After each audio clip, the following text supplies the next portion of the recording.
Truth Seekers is a viewer-supported show. Wonderful people like you who enjoy this show send pledges in the form of super chats, super stickers, super thanks, PayPal, or Cash App. Instructions for how to help are in the description. You can also join our Patreon, and for as little as $1 a month you can get extra content. Patreon supporters get a backstage pass, early access to all our production videos before they are distributed publicly, Stephen Campion's music, private writings, a monthly show journal, and more. You can also become a YouTube channel member for $5 a month. A YouTube membership includes all of the Patreon benefits, plus a special members badge, priority reply to video comments, and the live chat, plus a monthly members-only video. We thank you all, kind and generous benefactors, for supporting Truth Seekers. Thank you for your generosity and support.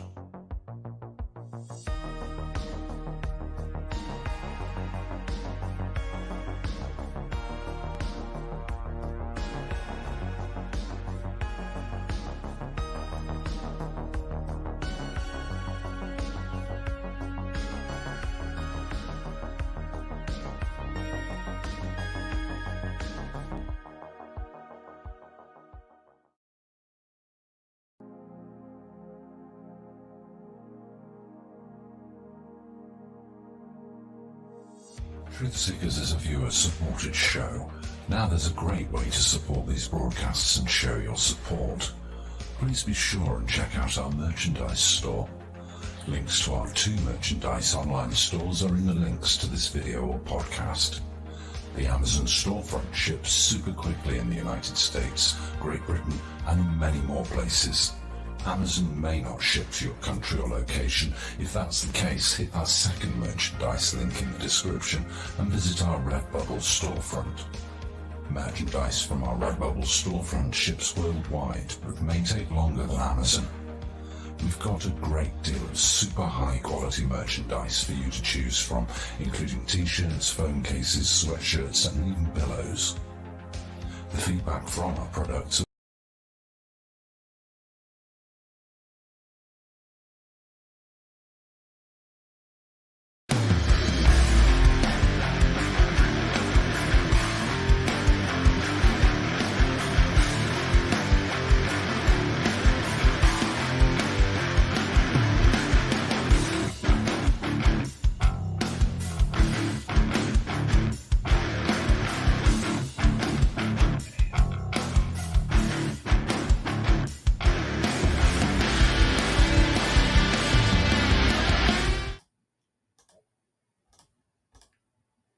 Greetings and salutations, friends. Pardon the technical hiccups on the way here.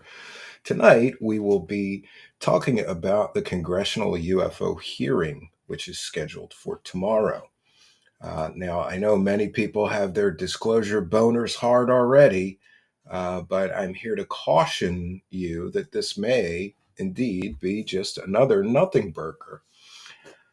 After all, it was quite some time ago where we had a Congressional UFO hearing that included Dave Grush. By the way, it's been 526 days since Dave Grush made his initial claims, and exactly none of them have been proven to be true so far. 526 days in, what we got from that congressional hearing is Dave Grush's evidence-free, trust me, bro, somebody told me stories. And by the way, there are rumblings. I think it was Lukatsky who said that the 30 or 40 people that Dave Grush spoke to lied to him, misled him, manipulated him, and persuaded him into this so-called whistleblower mission with less than credible, actual, real information.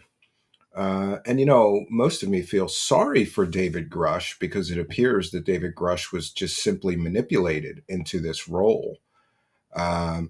Yes, and Dylan is asking, welcome Dylan, is this on Kick right now as well? Yes, we are broadcasting live on Twitter, YouTube, Twitch, X, and Kick. We'll be broadcasting back to our Facebook feeds, perhaps Rumble and some other feeds as well soon. Lots of technical details to work out with the new studio software we are using. So, David Grush testifies before Congress, and here's where it got pretty ridiculous. And here's where I am absolutely embarrassed of my own government. Because they basically let David Grush, a former alcoholic mental patient, come and testify before Congress with these completely outlandish claims, including, let's see, interdimensional space monsters are murdering humans on Earth. And we've got alien bodies or biologics and alien spaceships. And what was his evidence for this? Well, I can't tell you in an open session of Congress. Okay, so why are you here? Then get out. Why are we wasting time and Congress people's times, government officials' times with these people who have nothing but evidence free stories? Uh, is this the best that the UFO community can do? After all, we've heard claims from Lou Elizondo, from Christopher Mellon, from Hal Puthoff, from Dave Grush, from Gary Nolan, from all of these people that there's all these firsthand witnesses to the crash retrieval programs. Well, then where are they? And I think a big problem in this field is that there is a constant influx of brand new people who don't know the history of these grifting, lying scumbags that keep on pushing these narratives, who have never have any evidence, but always want everybody to stay involved and chase the carrot. And I'm here to make a prediction that tomorrow we're going to hear a lot of phrases like this: we're moving the ball down the field, we really moved the needle today. Well, I'm here to tell you that if you really want this thing called disclosure, you're not going to get there putting lying, grifting scumbags like Lou Elizondo up before Congress. Lou Elizondo has been here since what, 2015, 2016. What evidence has he brought? And I don't mean the fake evidence like a chandelier UFO that he's selling to stupid people who, pay him to hear his dumbass UFO talk. I mean real evidence. Oh, those 3 videos that aren't really what he claimed they were. And 2 of the 3 of them, for sure, I think have been debunked. The gimbal and the go fast are nothing extraordinary. Full stop. Um, I think there is a huge problem with these people wasting government time, resources, and money chasing their own personal faith based belief system. These beliefs are not based on real evidence, they are based on faith, like a religion. And a huge problem here is this faith based belief system. And a huger problem is evidence free accounts that pass from one storyteller to another storyteller and then evolve and then expand. And this mythology keeps getting built on. How many times have you heard a story that wasn't really about Roswell but connected itself to Roswell? This is modern mythology. So I thought we'd begin with a piece I've written on this peculiar phenomenon of evidence free stories. Because honestly, friends, it's true that in the UFO and alien genre, a peculiar phenomenon arises where evidence free accounts pass from one storyteller to another, evolving with each retelling and blending fiction with claims of so called eyewitness accounts. This process leads to a layered mythology, which is sustained by speculation and faith rather than substantiated evidence. These claims and these stories often involve secondhand and even third hand stories, those not witnessed directly by the speaker but relayed from another source. This is what happened with Dave Grush. He had no actual personal knowledge of any of these things. He was simply repeating things that other people had told him. Uh, and these sort of stories have become the bedrock of many popular UFO tales. They shape people's belief systems, they fuel conspiracy theories, and they form the basis for monetized pseudoscience. With many stories, primary appeal stemming not from actual evidence or factual accuracy, but from their mystery and their allure and sensationalism. The historical and contemporary use of secondhand stories in this genre exemplifies a pattern where narrative repetition and embellishment replace actual evidence. This creates and reinforces beliefs about extraterrestrial life and government cover ups. I have been involved in this genre for decades, and I have yet to see any smoking gun evidence or proof of many of these claims. Most enduring UFO and alien stories have their roots in anecdotal and hearsay accounts rather than verifiable evidence. And what happens is over time, these secondhand narratives acquire their own mystique, evolving and amplifying as they pass through various sources. And each storyteller who tells a particular story adds embellishments, new details, filling in gaps into the narrative or infusing it with greater suspense, mystery, intrigue, and detail. The legend surrounding Area 51, for example, exemplifies how stories about government cover ups and alien technologies grew from initial rumors and speculations into a widespread mythology through repeated secondhand storytelling. And let's be clear, friends, tomorrow, what we're going to get is people telling secondhand stories. The people that are set to testify tomorrow are not experiencers themselves. They have no actual, real, firsthand knowledge of anything. They're going to be repeating stories that other people told them. And this has been described as the self licking ice cream cone. I call it the UFO circle jerk. Uh, so, when the factual basis of a story is absent or evidence is absolutely minimal, the cumulative effect of repeated secondhand accounts can obscure original inaccuracies. These This form of myth building can be seen across the UFO lore. For example, initial sightings of the so called men in black were little more than vague encounters and rumors. However, over decades, these accounts evolved, leading to a popularized notion of government agents who monitor and threaten UFO witnesses. And despite the absence of any actual evidence, or especially physical evidence, these mythologies continue and evolve. Now, of course, there's a problem with our media landscape. The media has played a central role in cementing these secondhand UFO stories into the public's consciousness. Figures such as Art Bell, who hosted the paranormal radio show Coast to Coast AM, amplified unverifiable UFO and alien stories by hosting guests who shared tales often prefaced with, "I heard from a friend," or "someone in the government told me." And despite the lack of direct evidence, these stories gained an air of legitimacy by being broadcast to huge audiences, capitalizing on human fascination with the unknown.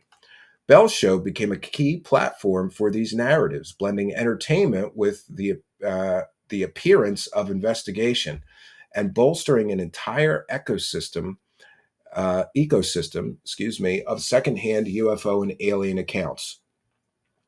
The modern day UFO landscape often relies on similar platforms, whether it's podcasts, social media, YouTube videos, or streaming series, documentaries. These lend visibility to secondhand stories.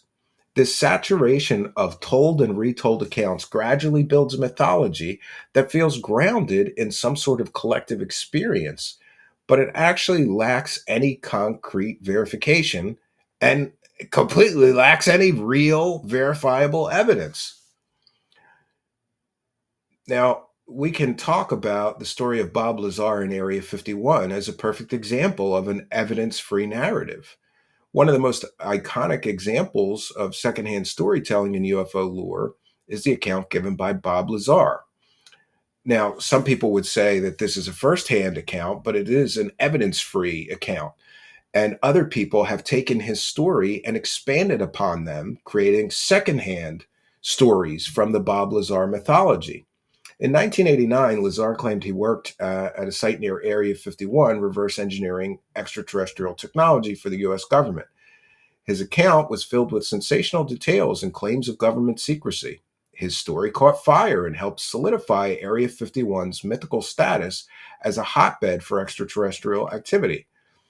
However, there was and still is a complete absence of any documented evidence to substantiate Lazar's claims.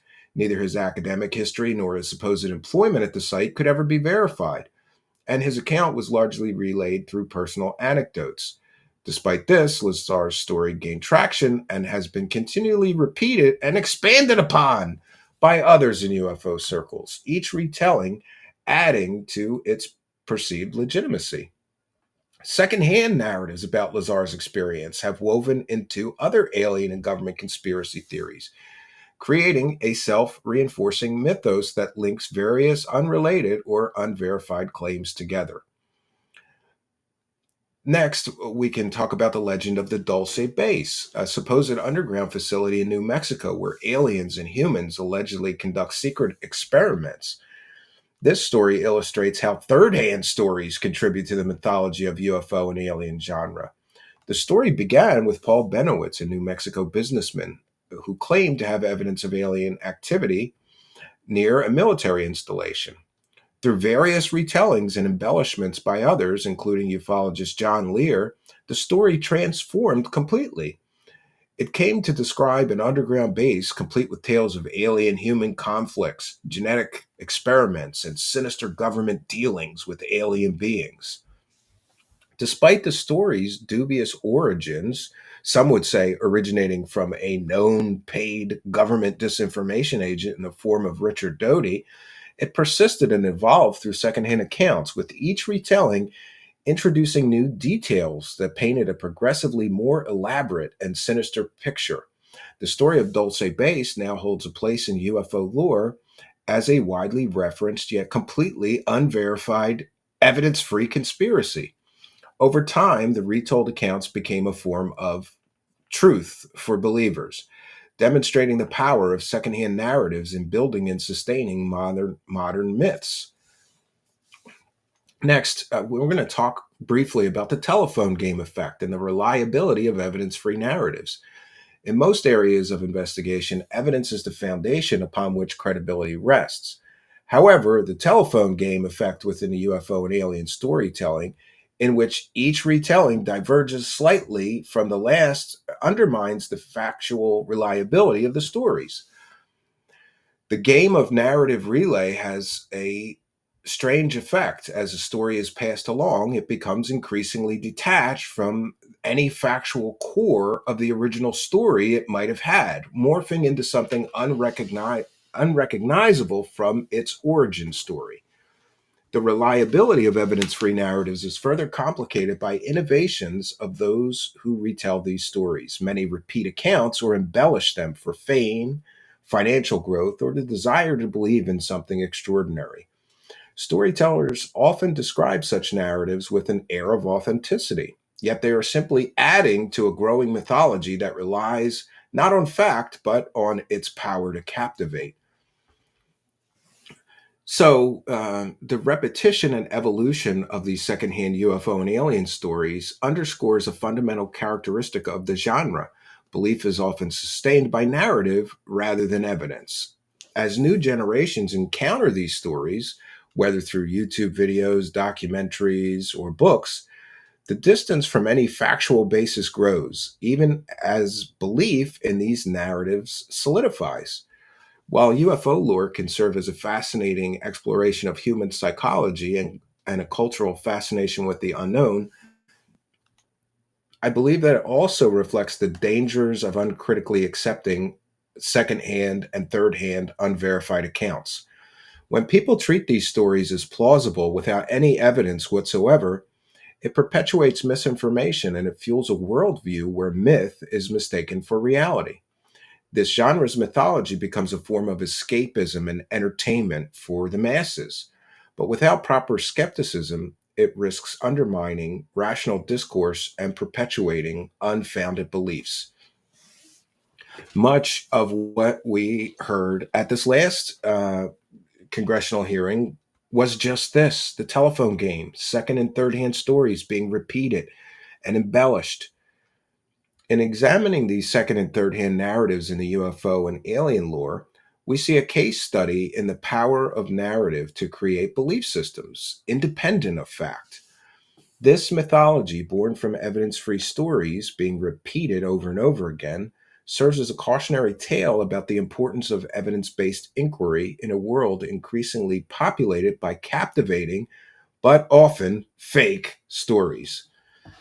All right, so we're going to begin our exploitation or exploration, I should say. Um, Patty Wilhelm is here and says, wasting taxpayer money. Sandra McDonald says, I read it in a book, Gallaudet. Yes, we're going to get to all of this.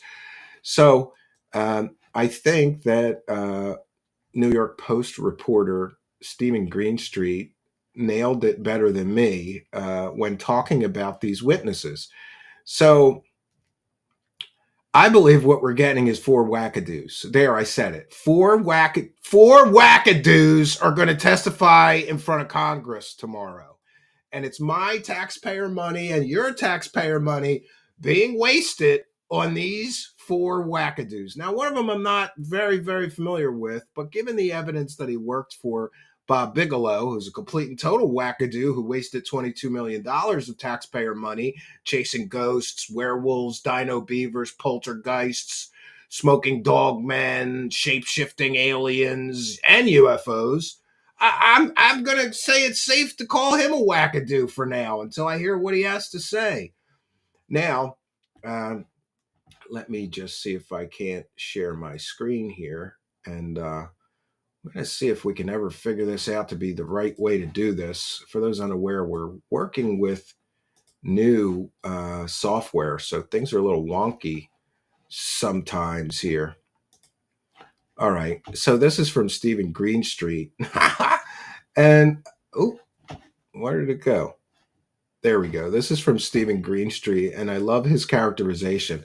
So these are the UFO hearing witnesses that we're going to hear from tomorrow. Tim Gallaudet, a former Navy official who claims his house is haunted by evil spirits, that his daughter is a psychic medium who talks to dead people, and that he filmed tiny ghost UFOs flying around his psychic daughter's bedroom. That's the first guy. And by the way, there's some very disturbing clips of him, and we're going to be sharing some of them.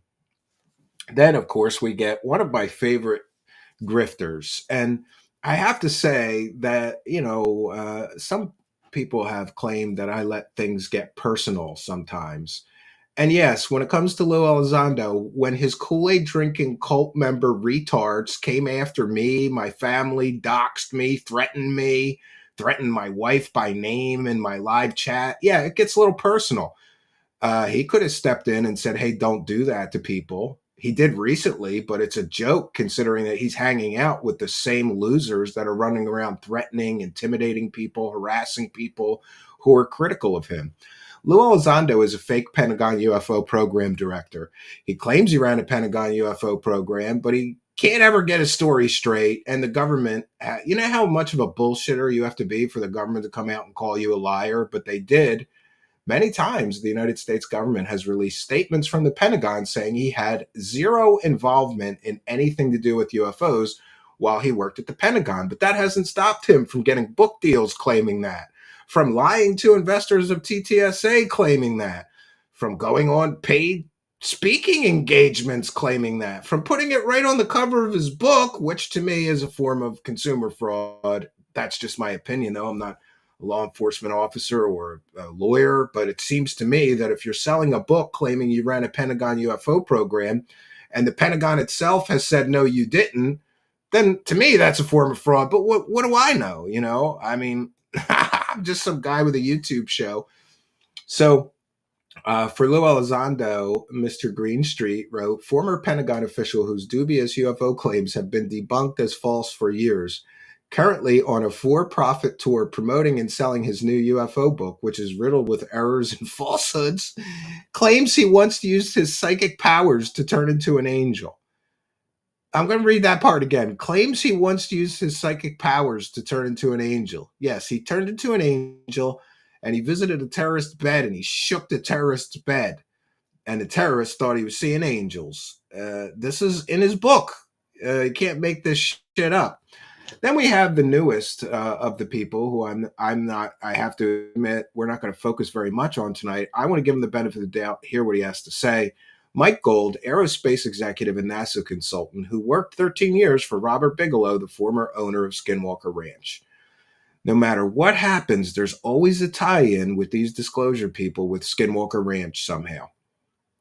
And then we have one of my newest favorite scumbags, Michael Schellenberger, who is an independent journalist who's written multiple stories about UFOs and aliens. But what we need to know about Michael Schellenberger, and I think this is extremely important, is that Michael Schellenberger, every one of his stories that I have seen has been anonymously sourced. And, I think that he's got a scam going to get Substack subscribers because he puts out these super sensational stories. And then it's like, for more details, subscribe to my Substack. And then you do, and there's no additional real details. It's just you paid the guy money to hear additional ramblings of anonymous sources. Michael Schellenberger, was it last year or the year before? Maybe a year and a half ago. We're going to share the video. Michael Schellenberger falsely claimed that more UFO whistleblowers would be coming, dozens would be coming forward to confirm Dave Grush's testimony. He was 100% completely and totally wrong. No whistleblowers came forward to confirm Dave Grush's testimony. But that didn't stop him from getting a whole lot of Substack subscribers based on this story. And if you want to hear more about it, get behind my paywall. And Michael Schellenberger, oh my God, we're going to go through some of this.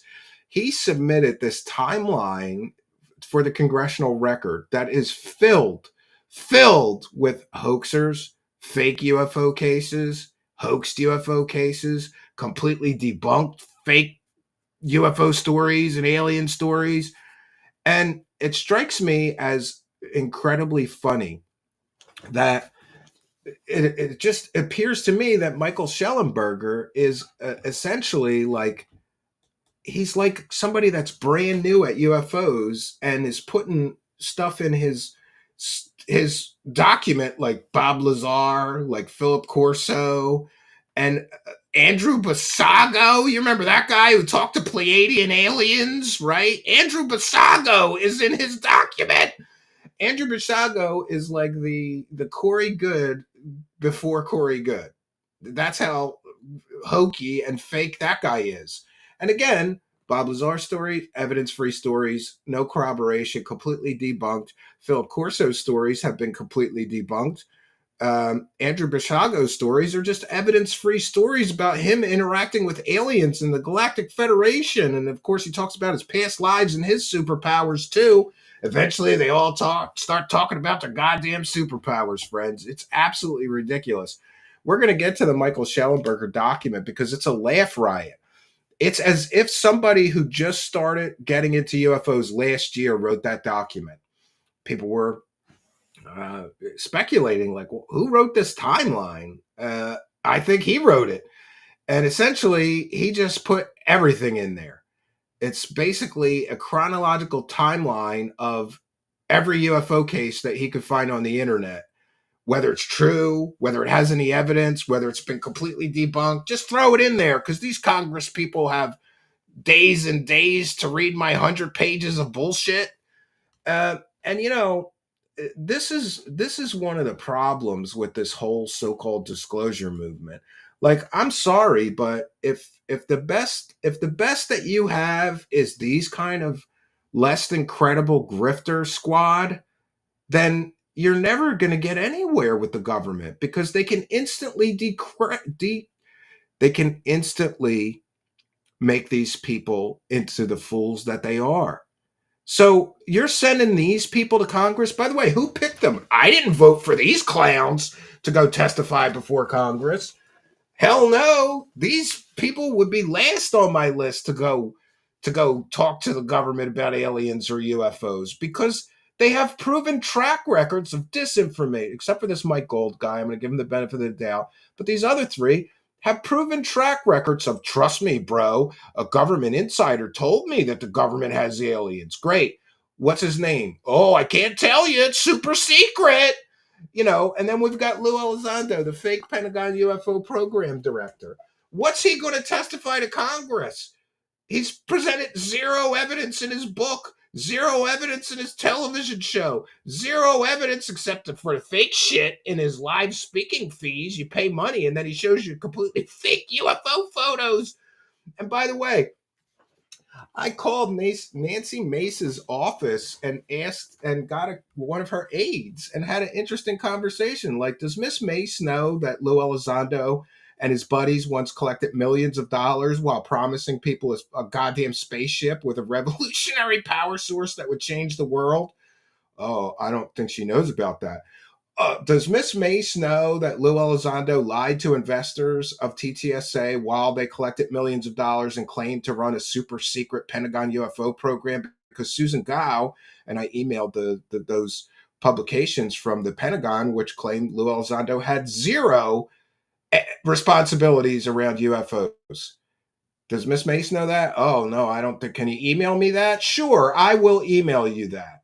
Did you know that Lou Elizondo just got caught showing completely 100% debunked fake UFO photos that basically came from, let's see, Hoaxer Channel Third Phase of Moon, the biggest joke, laugh riot, fake UFO channel on YouTube? No, I don't think Miss Mace knew that. Can you send me some links? Sure, I'll send you some links. The government has no idea of the history of the grifting and scamming and lying and disinformation being peddled by these people. Again, I have to leave out Mike Gold because I don't know. They have no idea of the grifting and the repeated trust me bro stories and the total lack of evidence or the fake evidence that they put forward. And by the way, I also asked that congressional staffer, does Miss Mace know that Lou Elizondo is involved in all of these for-profit UFO companies and a nonprofit at the same time? Because he claimed he was testifying as an individual in his forms that he submitted to you. He's in an organization. He's in a bunch of organizations, all of which want to make money off of UFOs. Did Miss Mace know that? No, I don't think she did. Can you send me some links? Sure, I'll send you some links. But do I think that they're actually going to take the time to actually research these people that are going to be making these? We know that what's going to happen tomorrow is there's going to be a lot of trust me, bro, or I can't divulge my sources. This is the perfect setup to get nowhere because we've got Tim Gallaudet, not a witness, never saw anything himself. We've got Lou Elizondo. I guess he saw himself turning into an angel with his psychic powers. He saw a terrorist, right? And I guess he saw orbs in his house, according to his book. But even though they appear all the time, these UFO orbs in his house, he never filmed them over years, right? Okay. And then we've got Schellenberger, who's a journalist, who's made a living repeating evidence-free stories that he attributes to these anonymous sources he's talking to, which he won't reveal. Guaranteed he's going to be saying shit in this thing, and then he's just going to say, oh, I'm a journalist. I can't reveal my sources. So what we're going to get, in my opinion, is Dave Grush 2.0, but worse. Worse. This is going to be worse than the Dave Grush hearing. Worse. And no one seems to notice, and no one seems to mind that these clowns are wasting all of our taxpayer money on their evidence-free claims. And you know what they're doing this for? You know, Lou Elizondo's got an organization. They want money for UFOs, right? And I think Tim Gallaudet is involved in some of that stuff as well, right? In some of those UFO charity my ass.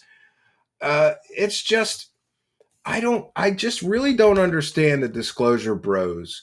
And as I said, there's always this influx of brand new people. And even today, somebody's on my Twitter going, well, you know what, Stephen, let's just bookmark this thread and come back in 2 years and see who's wrong.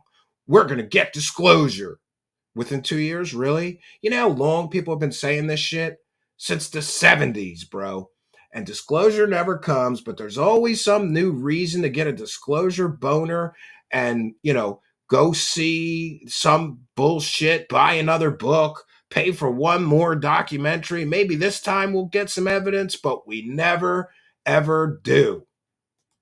And it's been this way for decades. But and I love that person on my Twitter, like, we'll just see who's wrong then, Steven. You're wrong. Well, my reporting has been accurate here for years on end. And my predictions have been pretty accurate for years on end. Go look at what I said would happen at the Grush hearing and then watch the Grush hearing, right? I'm such a dumb dickhead, right? I get it all. I've got it so wrong. And the government really does have those aliens. Dude, I wish it were true. I'm not hating on you for wishing it was true, because I wish it was true too. If the government had alien bodies and alien spaceships, what a cooler world that we would live in. And we would know we're not alone in the universe. One of the humanity's oldest questions would finally be answered. But it's just stories. That's all we get. Just stories and more stories. And, pardon me, but the Lucy and the football thing doesn't work on me anymore. As soon as one of these UFO bros comes at me like Lucy, oh, I really won't move the football this time, Charlie Brown. I say, Lucy, I'm not falling for your shit no more, Lucy, with that football. This is going to be another big disappointment. You're going to pull the ball away right as I try to kick it. Lucy and the football is the greatest analogy. That and chasing the carrot, the self-licking ice cream cone, and of course, the UFO circle jerk. Because all of these guys tell each other these stories, and then they use each other as anonymous sources. We never get to see the evidence. Michael Schellenberger, come on, man. Why is he testifying, and why is he writing a 100-page document full of fake UFO bullshit from the 70s forward, or I think even longer than that? There's a whole UFO timeline, and it's like, well, there's no evidence. Just do your own research. I heard Mick West earlier, and I finally got to give a dig at Mick West, because let's see here if we can. Mick West says key claims from the Congressional UAP witnesses tomorrow. Elizondo. Susan Goff is running an anti-UAP disclosure psyop, which is wrong. A cabal is after me for talking about UFOs. Gallaudet, the UAP cover-up is real, as I got a vanishing email about Go Fast when I was chief meteorologist for the Navy. Gold, need less stigma, more data. NASA can help. Schellenberger, I've heard all kinds of amazing stories from anonymous sources. I got obsessed. Read this huge document and do your own research. Actual evidence, not yet. And Mick West, if you hear, I'm going to clip this and send it to him. For those unaware, I've asked Mick West to come on my show like 27 times. And he'll go on UFO grifting channels. He will go on scammer channels. But he won't come on my show. And he always tells me, you're too harsh with everybody. And you have to be nicer to the believers. You're just too harsh, Stephen. So somebody's going after him in his comments. Schellenberger said nice things about you and gave you a platform to make statements. This kind of childish throwing shade at him speaks volumes about you. And Mick West just said exactly what I always said to Mick West. Mick West always said, you're too harsh. And I always say, I have no obligation to be kind to wackadoos, scammers, and grifters telling fake stories. Mick West says, I feel like I'm accurately portraying his position. People don't escape scrutiny by being nice. Okay, pot kettle black, Mick West, but you go and vet it again, because that's a great channel full of real truth seekers over there. Yeah, all right. Okay, so I've got some things I want to share. We're going to start on Tim Gallaudet. Oh, man, these are the wackadoos. These are the wackadoos, friends, that are testifying to Congress. Wait to hear some of the shit that this guy says and believes. And I want to thank the average Chris I'm sharing. He got the clip. 1 second here. Let's see if we can't get it here. So this is Tim Gallaudet, former Navy officer.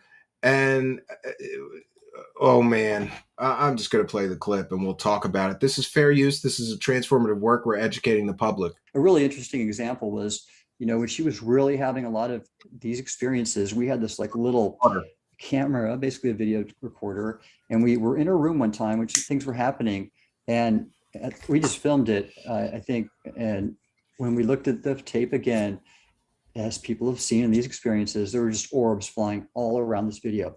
I mean, seriously, many, and it was so active. And these are all things that we just couldn't believe ourselves.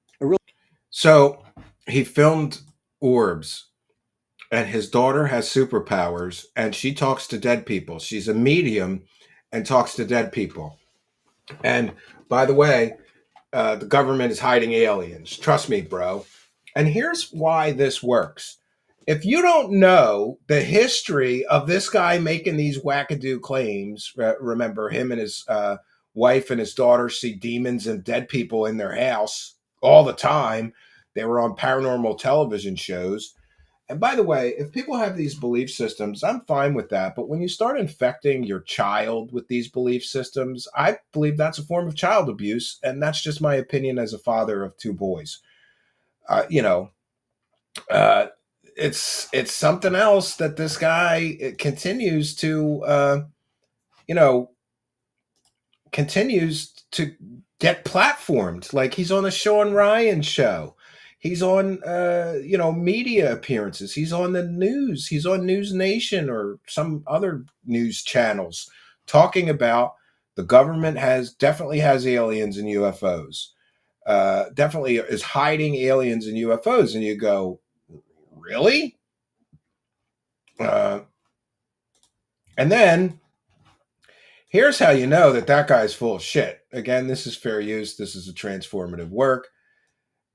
Tim Gallaudet is making all kinds of claims that people are trying to discredit Lou Elizondo.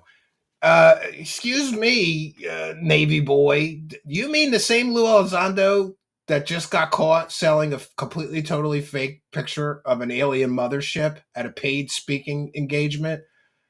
You mean people are trying to discredit that guy? No, Lou Elizondo discredits himself. This is fair use. We're educating the public. We'll be critiquing and discussing the video. Why won't he name them? If there's individuals and he can name them, why won't he name them? Let's end the cover-up. Let's end the PSYOP and the disinformation agents, Mr. Gallaudet. Oh, I can't name them.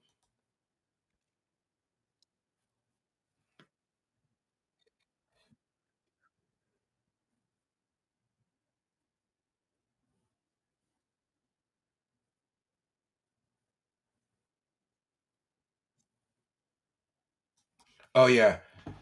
I'm here to... Oop, I'm sorry. God damn it. New software. I'm sitting here listening to this, not knowing it wasn't on the screen. I apologize. Let's try this again. Someday I'm going to learn to work this stuff. All right. My apologies.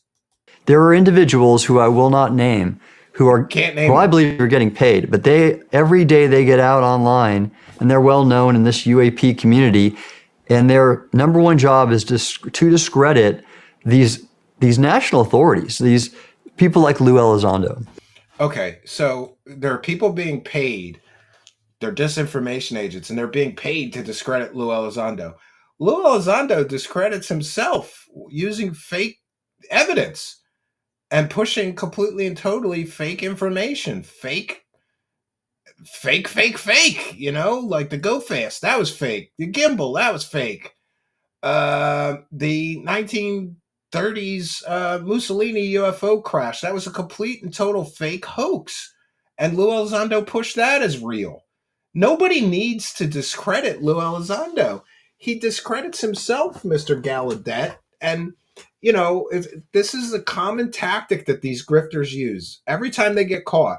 Lou Elizondo got caught selling a completely and totally fake picture of an alien mothership that was also used on Third Phase of Moon. That's how fake it was. If it was on Third Phase of Moon, it was fake.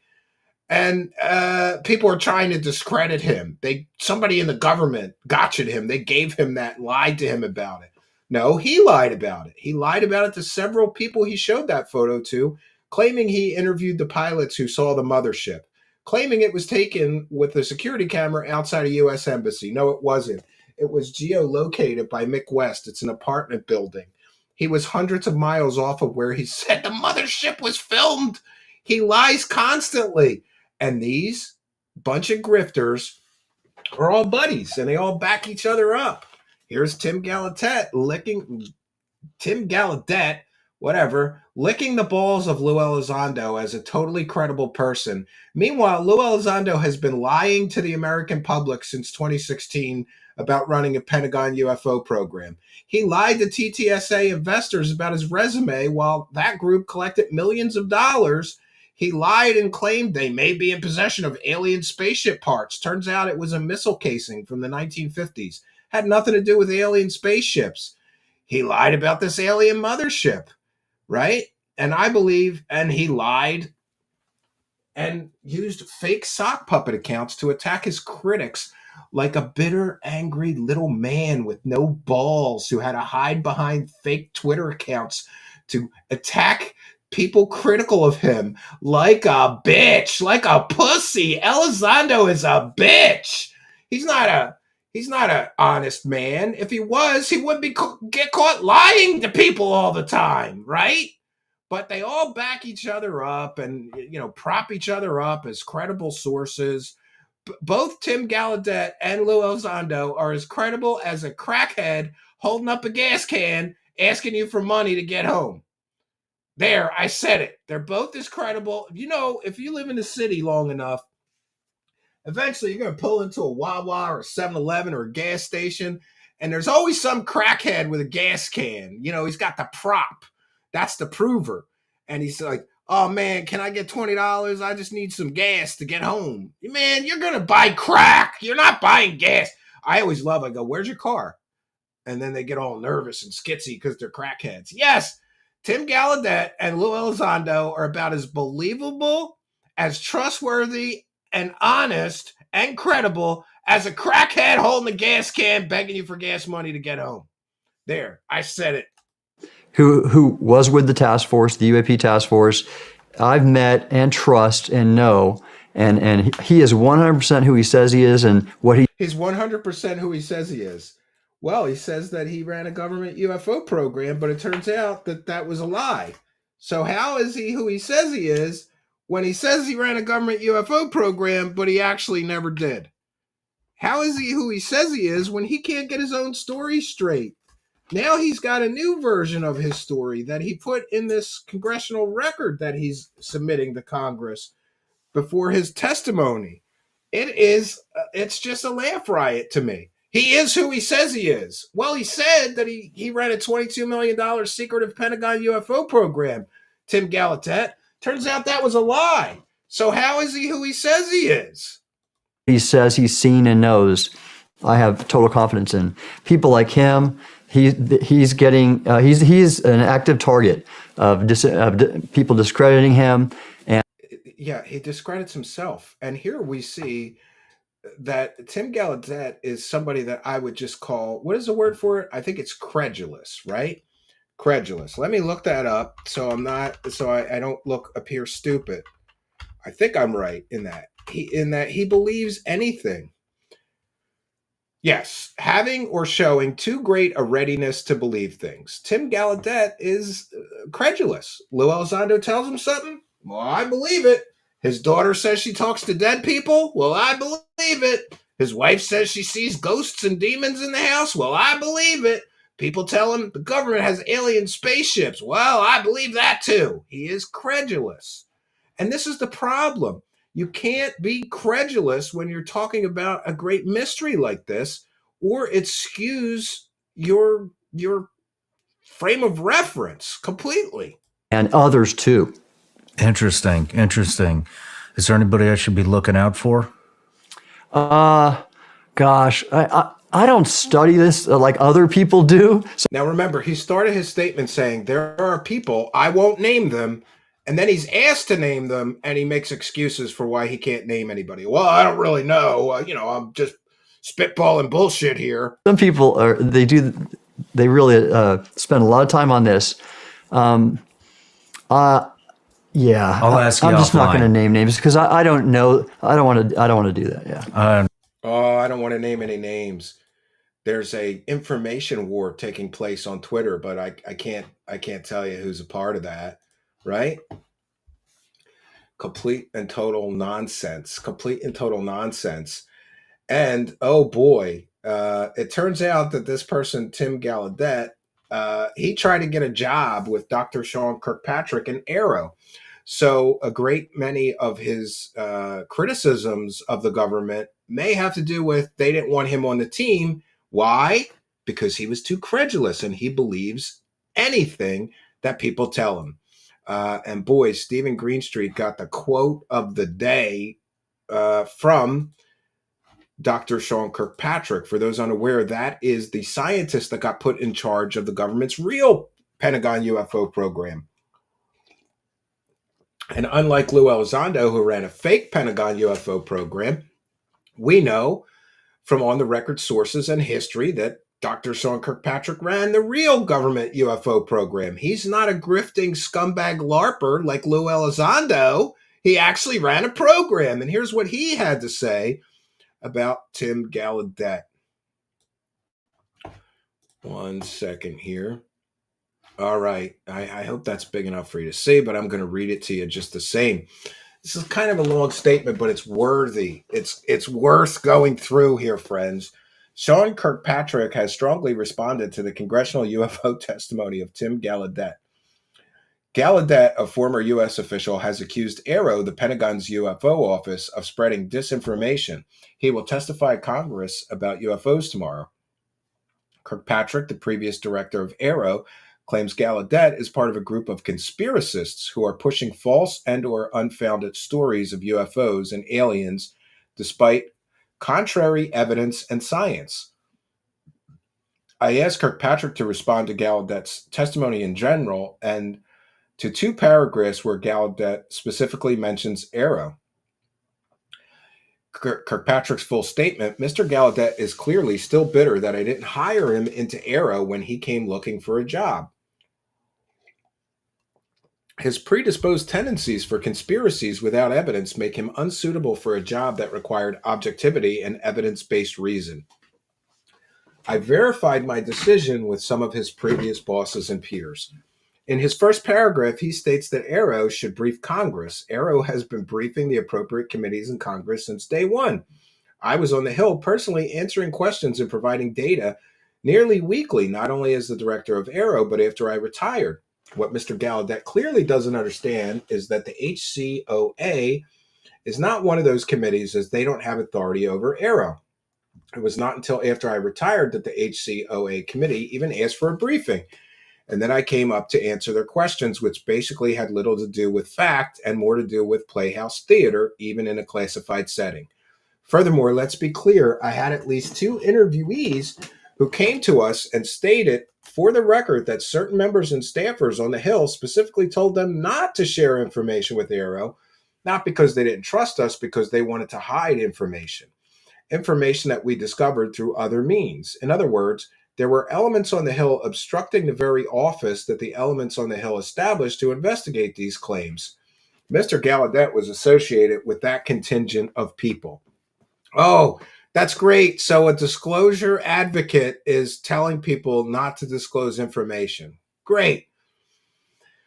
Dr. Sean Kirkpatrick goes on to state, to address this specific claim concerning errors in the historical report, I have answered that question previously to the press. Yes, there were a few errors in that report that did not get caught by the technical editors in the rush to get the report to Congress by the deadline, both the unclassified and classified versions. The classified annex had no such mistakes, and that was the most relevant. The errors do not substantially change the resulting conclusions and evidence presented in my briefing to Congress that was discussed with the appropriate committees. So basically, the UFO disclosure boner bros are saying, oh no, that AARO report that said there's no evidence of aliens or extraterrestrial activity on Earth, there was mistakes in it, so we can't trust them. Bullshit. Kirkpatrick goes on to say, referring to his second paragraph, this is a typical response from conspiracists who do not want to believe an alternative explanation given evidence. It is either fake news or disinformation. The difference is evidentiary. The historical report is born out of both public and classified records. Particularly interesting was the Kona Blue effort that we uncovered and declassified as per congressional direction. The fact that we questioned everything is exactly what an objective, evidentiary based investigation should do.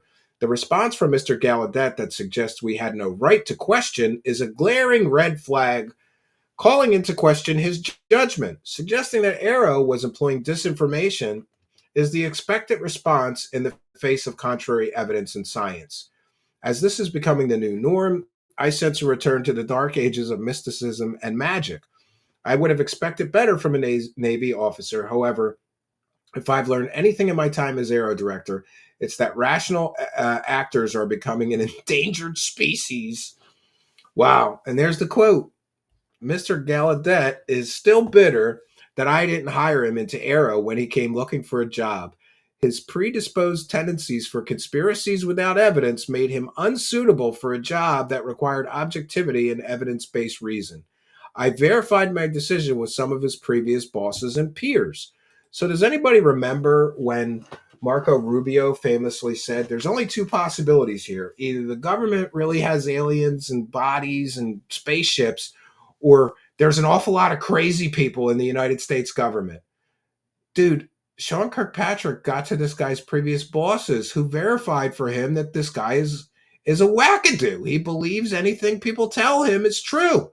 He doesn't have any discernment. He doesn't have critical thinking skills. He thinks Lou Elizondo, who's been grifting off of the UFO community, and near as I know, hasn't had a real job since 2016. He just grifts off the UFO thing, is a trusted source of information. No, he's not. He keeps getting caught selling fake shit, Tim Gallaudet. So yeah, so there is the kind of smoking gun that this person, Tim Gallaudet, should not be wasting Congress's time because he believes anything people tell him. He believes his daughter can talk to dead people and communicate with people's dead relatives. His wife and him see demons and spirits in their house. They're filming spirit orbs. How much you want to bet that that's just, what I think about orbs when people film orbs, right? It's dust in the room quite often. Interesting that my government is going to waste taxpayer time and money talking to that clown. Now, the other person, of course, is Lou Elizondo, and people know how I feel about him. Lou Elizondo is he is just a lifetime UFO grifter. Well, not his whole lifetime, but since 2016.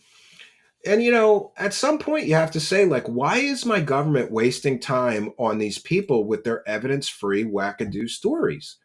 Shouldn't we get better people? Shouldn't there be better people that the government can look to that have more, or at least a little more better reputations for not lying for UFO dollars? And isn't it relevant that Tim Gallaudet and Lou Elizondo are both part of UFO organizations that want to get money from the government to study UFOs?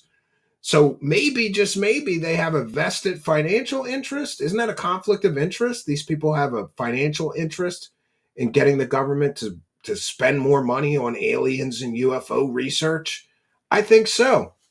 And when we get to Lou Elizondo, you can read Art Levine's excellent article, Spaceship of Fools, from the Washington Spectator, that details that Lou Elizondo was part of what has been described as a techno scam. Millions of dollars were collected with TTSA. What happened to the money? And by the way, is anybody, while he's under oath, going to ask him, what happened to all those investors' money that you and your buddies took in? What happened to all that money, Lou Elizondo? Why did you lie about running a Pentagon program to the New York Times? Why did you lie on your book cover about running a Pentagon UFO program? Why did you lie to investors of To the Stars Academy? Why did you lie to investors and tell them that you and your buddies were going to build a spaceship with a revolutionary power source that would change the world, and then collect investor money, and you didn't create the spaceship? Was that a fraud? Who knows? But while he's under oath, right? At the very least, they should say Mr. Elizondo, do you believe that it is ethical and moral or legal to tell people on your very book cover and in your book marketing materials that you ran a Pentagon UFO program that the Pentagon has clearly denied you ran? Is that ethical? Is that moral? Should that be legal for you to continue to sell this book with glaring lies right on the cover of the book and in your own marketing materials for the book? And of course, Elizondo is trying to walk this tightrope, and he's trying to like walk some of that back. But in his latest retelling, he says he was the most senior member of the of that Pentagon program, and I think there is. There's another controversy about this as well. Lou Elizondo, how does he misspell his own name and his title? He misspells his own name and his title in the paperwork that he submitted to Congress. Stephen Greenstreet, be sure to follow him if you haven't already. He's the only mainstream reporter getting the UFO story right. At Middle of Mayhem on Twitter. Shout out to Stephen Greenstreet. Lou Elizondo misspells his own name in his biography submitted to Congress. And he now says he was the, quote, the senior ranking person, unquote, at ATIP OSAP by 2012. Elizondo recently admitted he had nothing to do with OSAP, so that's confusing. Further confusing is that Elizondo spent the last 7 years claiming he was the director that ran ATIP OSAP since 2009-2010. He can't even get his own story straight. Like, I'm sorry, but if you ran a $22 million Pentagon UFO program, you're going to know the details of what your title was when you took over that program, if you were the director, or now he's the senior ranking person. What does that even mean, the senior ranking person? So great, either Lou Elizondo was the director of an imaginary Pentagon UFO program that didn't ever really officially exist and was not funded, or he was the senior ranking person of an imaginary Pentagon UFO program. What's the difference? It wasn't a real program. It was essentially his hobby.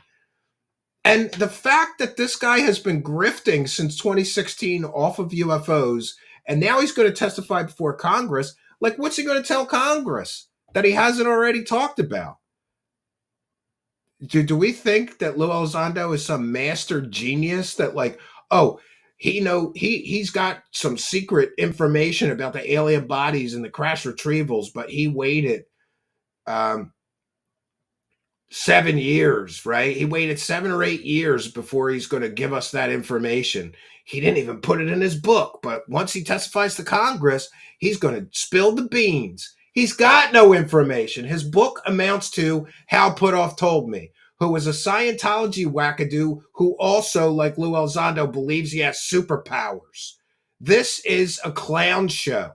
And the fact that the United States government is wasting taxpayer money talking to these clowns that are, in some cases, proving lying scumbag grifters who've made good livings grifting off of the UFO thing for years, it disappoints me. Like, I want to call everybody that's going to be every lawmaker that's going to be in that hearing and say, are you all like completely and totally detached from reality and so misinformed about this topic that the best you could do is grifters repeating evidence-free stories and trust me bros? Oh, trust me bros, somebody told me that the government has alien bodies. It must be true, right?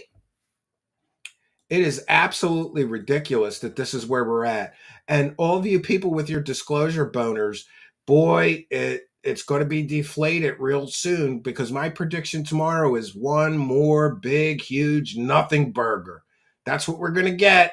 More evidence-free stories like David Grush, who started telling his stories 526 days ago and still has provided zero evidence to prove his actual claims.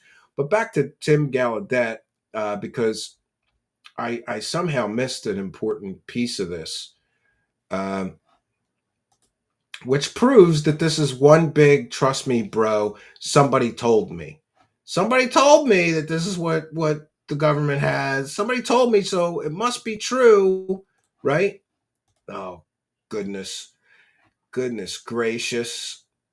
Grifters and liars and scammers, oh my. Grifters and liars and scammers, oh my. So I tweeted this and I wrote, someone told me. Who told you? Oh, well, I can't tell you. Why not? One big never-ending circle jerk. If there are all these firsthand witnesses, why aren't they testifying? Where are all these alleged firsthand witnesses we've been hearing about for years? And here he is making big, bold claims that he knows people that are firsthand witnesses, but he can't name them, of course, right? Oh, I can't tell you who those people are. Then what good are you? Why are you bothering to testify? You talk about the gatekeepers to disclosure, the people hiding the secrets. He's one of the people. He's one of the people hiding. He knows who saw the aliens and he won't tell us. Therefore, he's an impediment to disclosure. Are we going to do like Ross Coulthard says and drag him behind a Humvee, right? Because he's hiding information about government knowledge of aliens and extraterrestrials and all this? I don't think so, but here we go. Have you seen the craft? By the way, this is fair use. This is a transformative work. We're educating the public, and we'll be critiquing and discussing the video that we are sharing. Have you seen the craft? Have you seen the bodies? Okay, no, I've not, but I know enough about how things work, and I have many other people I will not name that have had access to the programs. Oh, so here we go again. Remember, in the clip that we shared previously, he knows about people that are definitely being paid to discredit Lou Elizondo, but he can't name them. And here we are again. And has he seen anything himself? No, but he knows people who did. Have you seen the craft? Have you seen the bodies? Okay, no, I've not, but I know enough about how things work, and I have many other people I will not name that have had access to the programs, and all of that makes me firmly believe what's going on, what we're covering up. And so tomorrow during the hearing, the first question that this man should be asked is, you've made public statements that you know people who have had firsthand access to these programs. Please name them. And he's under oath. He has to, right? This whole game of I know, but I can't tell you is so frustrating. Like, I want to punch this guy in his face. I wouldn't do that. I would never advocate violence, but this is how angry these people make me, because it's so childish and so stupid. Like, oh, I know people who definitely know about the aliens and could crack this thing wide open, but I can't tell you. And here he is, of course, being interviewed by disgraced journalist Ross Coulthard, who has been caught selling fake alien stories over and over and over again. And he, too, is a gatekeeper to disclosure, because, after all, he knows where a giant alien spaceship is buried somewhere on Earth. It was so big they couldn't move it, so they built a building around it. But he can't tell us where it is. Just like this guy knows, oh, I know the people that worked on the aliens and the alien bodies and the spaceships, but I can't tell you who they are. Sure, it's so childish and so stupid, this one big circle jerk. And I, for one, just got the image of these two guys jerking each other off, and I may not be able to recover from that. That is a disgusting, but this is what they're doing. They're both circle jerking each other off. All right, you say you know people. You haven't seen the bodies or the spaceships, but you know people who did, so it all must be real. And I know where a giant alien spaceship is buried. And I'm coming out only because of where my position as an authority. PhD, former agency head, undersecretary, someone like me, people like me have to come out and give these individuals top cover. He's giving them top cover. He looks like a bottom guy to me, but that's he's giving them top cover. He looks like a bottom guy. Actually, both these dudes look like bottom bitches to me, but I don't know. That's maybe personal, to each their own. Whatever floats your boat, whatever you enjoy, Wow. I suddenly realized that I missed all the super chats so far. So I'm a terrible show host. And somebody mentioned Kino Casino brought me here. Glutenj. We thank you for coming here. We appreciate you. God bless you and Kino Casino. For those unaware, we got a big bump in subscribers, and it was all thanks to my guest appearances on Kino Casino. we're going to work on more guest appearances. Let me just before I forget, let me get to the super chats. Thomas Robinson with a kind and generous £4 super chat, protecting aliens since 1947. Thank you, Thomas Robinson. Praise the cash. Praise the cash. Yes, I still haven't gotten the praise the cash bumpers loaded in our new software, so I'm going to have to praise the cash manually.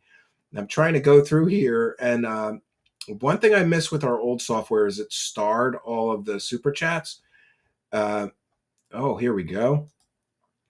Comply Zeret with a kind and generous £2.24 says, meth heads in med beds. Praise the cash, Comply Zeret, longtime show supporter. We appreciate you. Thanks for appreciating us. For those unaware, we read every single super chat. When I do a show solo, I usually read them as they come in. But I'm having a little bit of trouble with this new software, so we're doing the best we can there. Master Sanders with a kind and generous $4.99 super chat. And he says, I don't believe this is an accident that these guys are testifying. This has to be a psyop of some kind. Great work, Stephen. Well, thank you, Master Sanders. And yeah, is it just a coincidence that all these guys can be instantly, that all these guys can be instantly discredited as total wackadoos? Is this a coincidence? I don't think it's a coincidence. Like, these guys are going to go and they're going to say incredible things in front of Congress, but then they can be instantly discredited as complete and total whack job wackadoos. So yeah, I understand why people think it's some kind of a psyop, because isn't it interesting that these people, all of these people that come out with these incredible stories can be instantly discredited. Like Dave Grush coming out and saying all this stuff, and then we find out he's a former alcoholic mental patient who was 302'd. He got put in a pokey, right? He got put into a mental institution against his will. Right? Wow. Well, thank you, Master Sanders. Praise the cash. And then we have Rotary Motion, gifted a Truth Seekers membership. Now, here, friends, is why you should subscribe to our channel. Because for those unaware, when people give some memberships, and let's get some memberships tonight, friends. Let's give some memberships so that good subscribers can get those extra goodies. Rotary Motion, thank you for helping us to praise the cash, and I'm so happy that she got it. Arlene Atkinzel was gifted a membership by Rotary Motion. So for those unaware, if you are a subscriber here but not yet a member, and somebody gifts a membership, it randomly goes to somebody in the live chat that's a subscriber but not yet a member. So make sure that you smash the subscribe button, hit the notification bell, and are here for our live broadcasts. Comply Zeret with another 224. Nowadays, Grush still thinks he works for Star Trek. Praise the cash, Comply Zeret, and thank you for your kindness, generosity, and support. And now it would appear that we are all caught up. Yes, Dylan says, let's get some memberships. Yeah, let's get some gifted memberships tonight, friends. I like that on Kino Casino, that they're all about people gift subscriptions. So we should be pushing that here and yelling and screaming, right? And here's another one. Matt Dubinsky says, great show. Also found you from the Kino show. Yeah, those guys are awesome. They're like my brothers from another mother. They're so weird and wacky and funny. I love it. Oh, let's finish off this stupid video. I don't know what else he says. The courage they're showing in speaking up and seeking to overturn this government cover-up. Okay, so he's providing top cover for people who are showing tremendous courage in seeking to overthrow this government cover-up. What courage are they showing? Because we don't know who they are. We don't see them. They're not out here, right? Yeah, so boy, what a shit show this thing is going to be tomorrow. And now we're going to talk about Michael Shellenberger. For those unaware, Michael Shellenberger used to be a respected journalist, but I believe he got manipulated. He may be getting psyoped by a bunch of people from the government that are disinformation agents, misinformation agents. Who knows? Anything's possible in the wacky world of UFOs. So Michael Shellenberger falls down the UFO rabbit hole. He starts reporting on David Grush and basically lying to people with completely and totally false stories. My favorite of his false stories, for those unaware, Dave Grush is the guy who came out and said during the last hearing, oh, well, I worked in all these, I had top secret clearance and I talked to all these people, and the government definitely has alien bodies alien spaceships. Oh, and interdimensional space monsters are also murdering Earthlings. And of course, he was a former mental patient, but hey.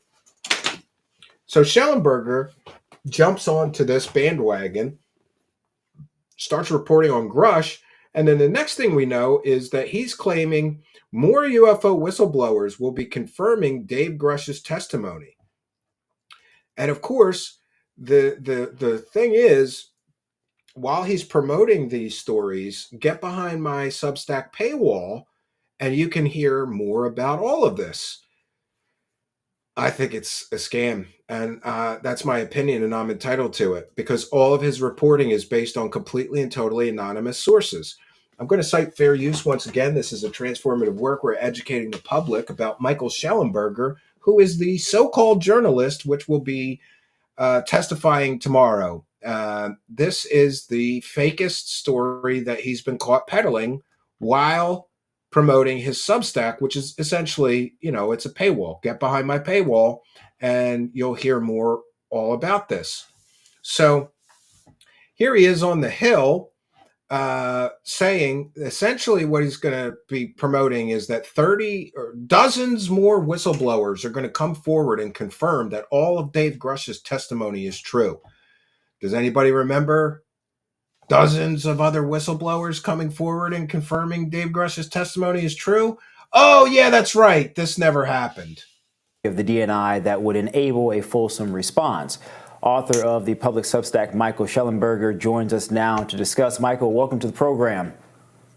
Thanks for having me. So, Michael, this is garnering a lot of attention. We're hearing from more and more whistleblowers. Do you think this is going to lead for the... By the way, the use of the term whistleblower is completely wrong. Whistleblowers actually have evidence. Do you know who was a whistleblower? Chelsea Manning. You know who was a whistleblower? Julian Assange. And of course, you know who was a whistleblower? Edward Snowden. All of them had mountains of evidence to back up their claims. And all of them had severe consequences. None of these people that are so-called UFO whistleblowers ever have any real evidence. It's just, trust me, bro, somebody told me this shit. It must be true. And none of them ever face any consequences unless you count getting book deals, documentary deals, paid speaking fees, TV show deals as a consequence. So this use of the term whistleblower, Michael Schellenberger is one of the people responsible for destroying what the word whistleblower means. The government, the Pentagon in particular, to be more transparent on what they actually do know and how long they've maintained this information in private? Well, I certainly hope so. I think that's the really big question. I mean, I think what's important to point out here is that, right after Grush's testimony in July, a lot of people said, he's one guy, he's relying on secondhand information. He hasn't actually touched any exotic materials or spacecraft. Yes, and just as in the beginning of our broadcast that we highlighted, these people all rely on second and third hand stories. Well, I didn't see the aliens, but I talked to somebody who did. These are secondhand stories. But now we have reports from multiple sources, including people that have had direct contact with these programs, telling us that indeed many of Grush's claims were accurate. Oh, we have sources. Michael Schellenberger says he has multiple sources confirming that Dave Grush was telling the truth. Great. Let's get him on the record. Can we talk to him? Can I interview them? Oh, no, I can't tell you who the sources are. They're all anonymous sources. Michael Schellenberger is as bad as Linda Moulton Howe with her Spartan bullshit fake sources. When a source is anonymous, you don't know if that source is real. And when we get into sensationalized stories, and by the way, I'm not accusing him of just inventing fake sources. I think that Michael Schellenberger has been taken down the rabbit hole by a bunch of other wackadoos in the government who may believe what they're telling him. But the fact that all of his sources are anonymous is a red flag. He's never shown any of his sources, but he's making these fantastic claims. Dave Grush said that alien space monsters are murdering humans on Earth. And here he is saying, well, I've talked to multiple sources within the government, and they've confirmed that much of Dave Grush's testimony is true, and they've had access to these programs. Great. Name them. Let's get them in front of Congress. And that's another issue. Where's all these people claim that they know who the firsthand witnesses are. So the first question to this guy, just as the first question to Tim Gallaudet, should be, please name the names of the people who had firsthand knowledge and experience of the alien bodies and spaceships, please. Of course, Michael Schellenberger is going to hide behind his journalism shield, and that gives him an instant out. He doesn't have to answer any hard questions, and that's another thing we're going to discuss. If these guys are pressed at all with any hard questions tomorrow, each of them is going to have an out. Schellenberger's going to use the journalism shield. Well, I can't reveal my sources. I'm a journalist and all. Okay, so you could be just making this shit up then if we can't verify what you're saying is accurate and true from those sources you claim you have, right? And Lou Elizondo is going to do this NDA security clearance dance if he gets pressed with any hard questions. Oh, well, I can't reveal because my NDAs and the security, it's classified. Well, Arrow specifically said in the Arrow report there are no NDAs specific to the UAP topic. None. So Lou Elizondo is lying when he says he can't reveal things because of NDAs. And I'm sure Tim Gallaudet is just going to say something similar, like, well, I was told this in confidence and I can't betray the confidence of the people who told me this. But trust me, bro. Trust me, bro. So here's Schellenberger selling a completely and totally fake story, claiming that all of these other whistleblowers will be coming forward to confirm Grush's testimony is true. None of them ever came forward. This is last year. Including about the retrieved craft, around reverse engineering programs. I would say there's still multiple possibilities here. I am agnostic myself. I do not know what is going on. He gives himself an out. Well, it might be a psyop. There is a possibility, for example, that this is a kind of social contagion, a kind of effect of human unconscious that particularly impacts military intelligence folks. It's not inconceivable. So there's a social contagion making all these government people believe in aliens? Or is it the self-licking ice cream cone or the UFO circle jerk, as I have described it? That's so strange, though, about it is this intense level of secrecy, which has actually increased in recent months. So it didn't even make it into the piece, but, they've been denying more freedom of information requests to the federal government, to the main person that requests, a guy named John Greenwald. That after during the hearing, Grush said, I'll tell you where these retrieved craft are at specific bases or military contractors. They would not let him have a skiff or a kind of secure compartmentalized facility. That's a lie. Arrow offered to give him whatever protections that he wanted to come in and give them that information. He refused to, even setting up a meeting and then ducking them. And then now when we, our sources tell us, and some of them were in the piece, actually on the record, we're saying that we're seeing both the defense secretary and others start to kind of close up and try to basically oppose an amendment proposed by Senate Majority Leader Chuck Schumer, which would require that the contractors and others with any potential crashed materials return them. So, if it's a social contagion, if it's... Yeah, well, that could be a national security issue because there could be contractors that are contracted with picking up adversarial material, things like downed Russian satellites. It's a national security issue. Or maybe, just maybe, there's some members of the government that knows this is one big game of telephone and nobody has any real evidence, and we're not going to endanger national security by letting these wackadoos get more information that they're claiming is aliens, but is most likely Chinese drones, Chinese balloons, and adversarial technology. Real problem here for Mr. Schellenberger. Something, or if it's just even if it's just a Defense Department weapons program, there is supposed to be congressional oversight of secret weapons programs. And there is. So the level of secrecy that we're seeing, I think, is really unusual and concerning, including if it's just a social contagion. Michael, can you tell us a little bit more about how we know that there are these 30 additional whistleblowers and what, if anything, we know about gonna be great. who they are, where they work, my anonymous what sources kind of security access they have and what they might have been privy to, and potentially even the nature of what they've been disclosing? Sure, and I should say that I don't have a firm count, and really what we're able to say are dozens. These are all individuals in the government or working for military contractors. These are all people in the know. I actually had more sources on this story than I had on my previous story, so I feel very confident that these people that are telling me this believe that they're telling me the truth. Okay, so he's got a lot of sources, more so than his last story, which was also all anonymous sources. Now he's got an even bigger story with even more anonymous sources. And to be clear, I'm a student of journalism, a self-taught investigative journalist. I believe in using anonymous sources where necessary. However, you can't run whole stories based solely on anonymous sources telling you things. And just because several people, there's another problem here with Schellenberger. He thinks just because several people tell him similar stories, then that means the stories must be true. This is false equivocation. This is extremely flawed way to do journalism. And I mean, what do I know? He's certainly more successful of a journalist than me, but I wouldn't run an entire story based solely on an anonymous source. He's done it multiple times, and he's making huge amounts of money, I believe, doing so. I don't think it's that surprising, really, that there's this many people. If you consider that this has been an issue that's been going on for 75 years, and people have not had a place to go to share this information.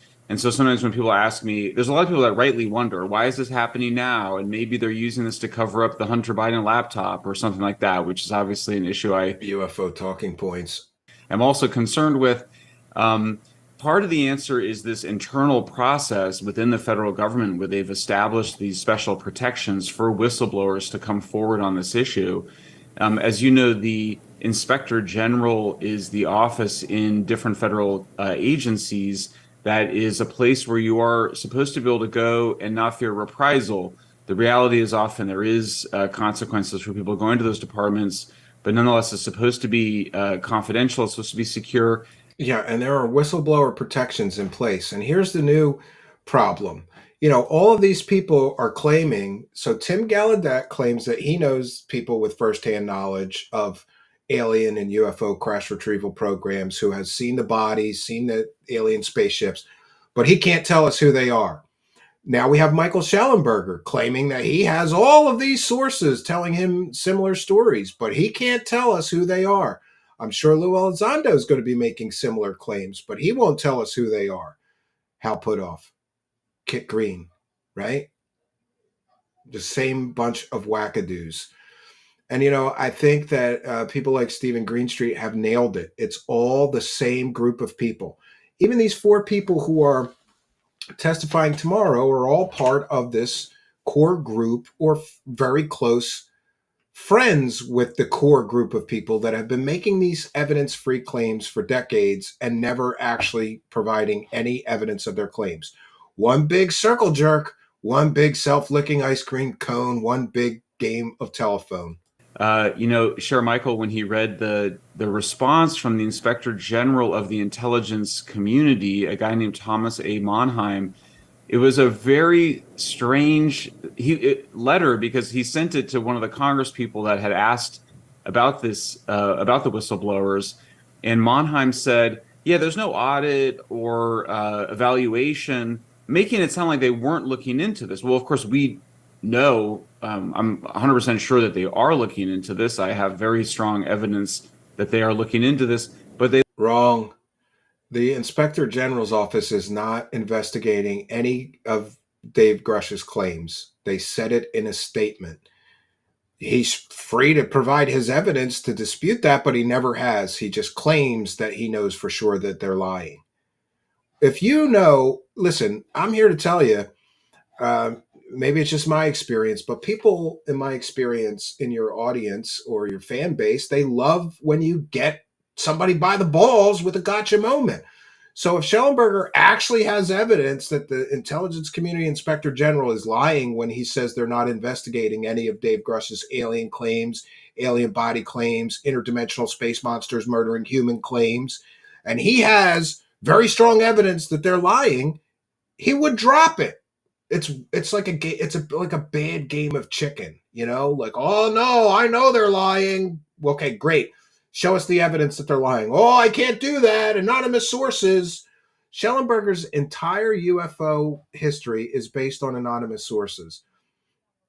And based on this timeline that he submitted, it is just like he went through the internet and collected every UFO story in the public domain that he could find, every single one. And even when the stories have been proven to be completely and totally fake, he's including them in his letter to Congress.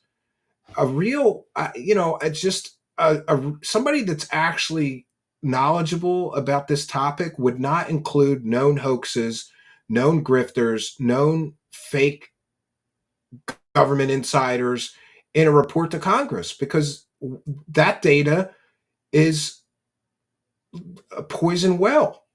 Why would you include known hoaxes, known hoaxers, people who have been busted as lying to sell a book in your report to Congress? But that's exactly, my friends, what he has done, and we're going to see some of that tonight. He left off his letter the word investigation, so he never said he wasn't doing an investigation. Oh, he didn't say investigation, so therefore he's lying. Investigation is a whole department of his special office. So you see that. I mean, that's kind of, they're playing some games there, and you have to kind of ask, what is it that they're covering up? Now, sometimes I think people say, well, it's the aliens. It's definitely what they're definitely covering up the alien.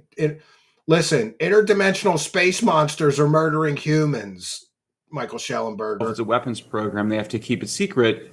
Maybe that's the case. But again, first of all, there's supposed to be congressional oversight over secret weapons programs. And second of all, sometimes the government actually hypes weapon programs that we don't have. The most famous example of this is Ronald Reagan's Star Wars program, or the Strategic Defense. Yeah, that was a fake out.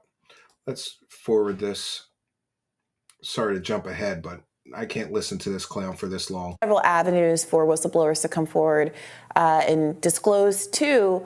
One of those obviously could potentially just be directly to the media. What's your understanding of the disincentives for, let's say, the 30 or so people that you identified in your article who have already revealed themselves to have information about alien life, to not just come forward and tell the public directly if that information is being kept quiet by the government? Yeah, I mean, obviously, so we have seen now one case of it with David Grush, a person who did. So again, he's claiming that 30 other whistleblowers would come forward and confirm Grush's testimony. None of that ever happened. He decided to go to the public with this and went through, I think what's interesting, I've dealt with now a fair number of whistleblowers. Grush really followed. Yeah, anonymous whistleblowers who won't go public, won't give on the record statements, and won't show any evidence. Again, he cheapens the word whistleblower by using it in that context. There's a big difference between a whistleblower and a bullshitter. Chelsea Manning and people like Edward Snowden, those are whistleblowers. David Grush is a bullshitter.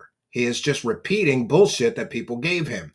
All of the rules very carefully. Not everybody is as careful about that. I think many people try to, but there is some complexity there, and you're also trying to protect your place at work. But certainly going public is the end of your career for, I think, these people, including Grush, and so they don't want to do that.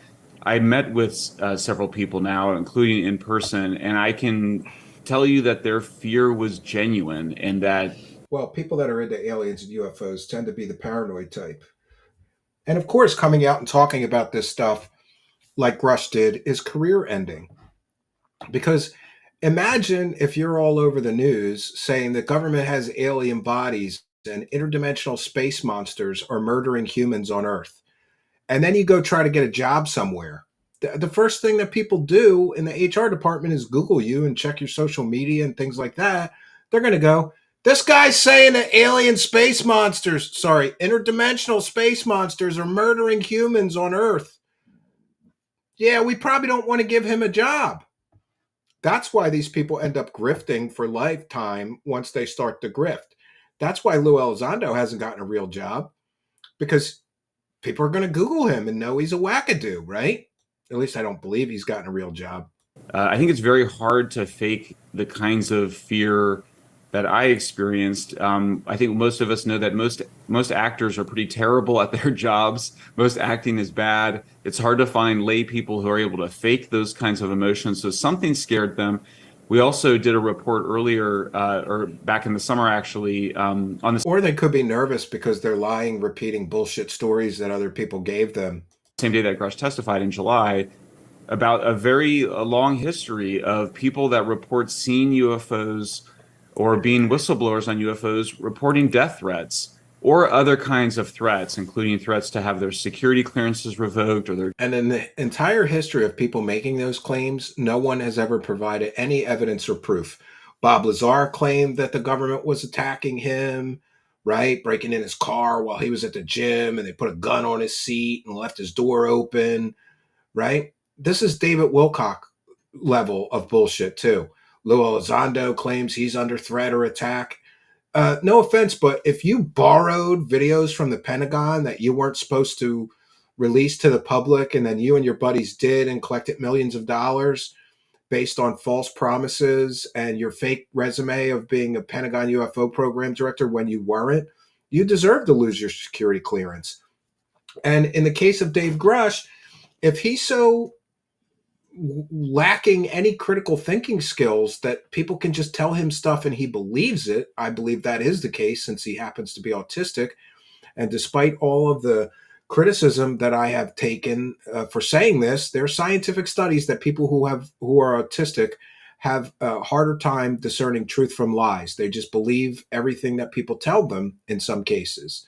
And I have a nonverbal autistic son. I've been around many autistic people. I believe that they do have trouble discerning truth and lies.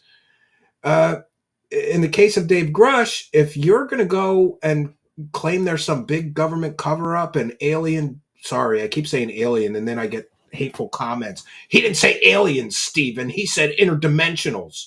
Okay, interdimensional non-human intelligences are murdering humans on Earth. That's what he said.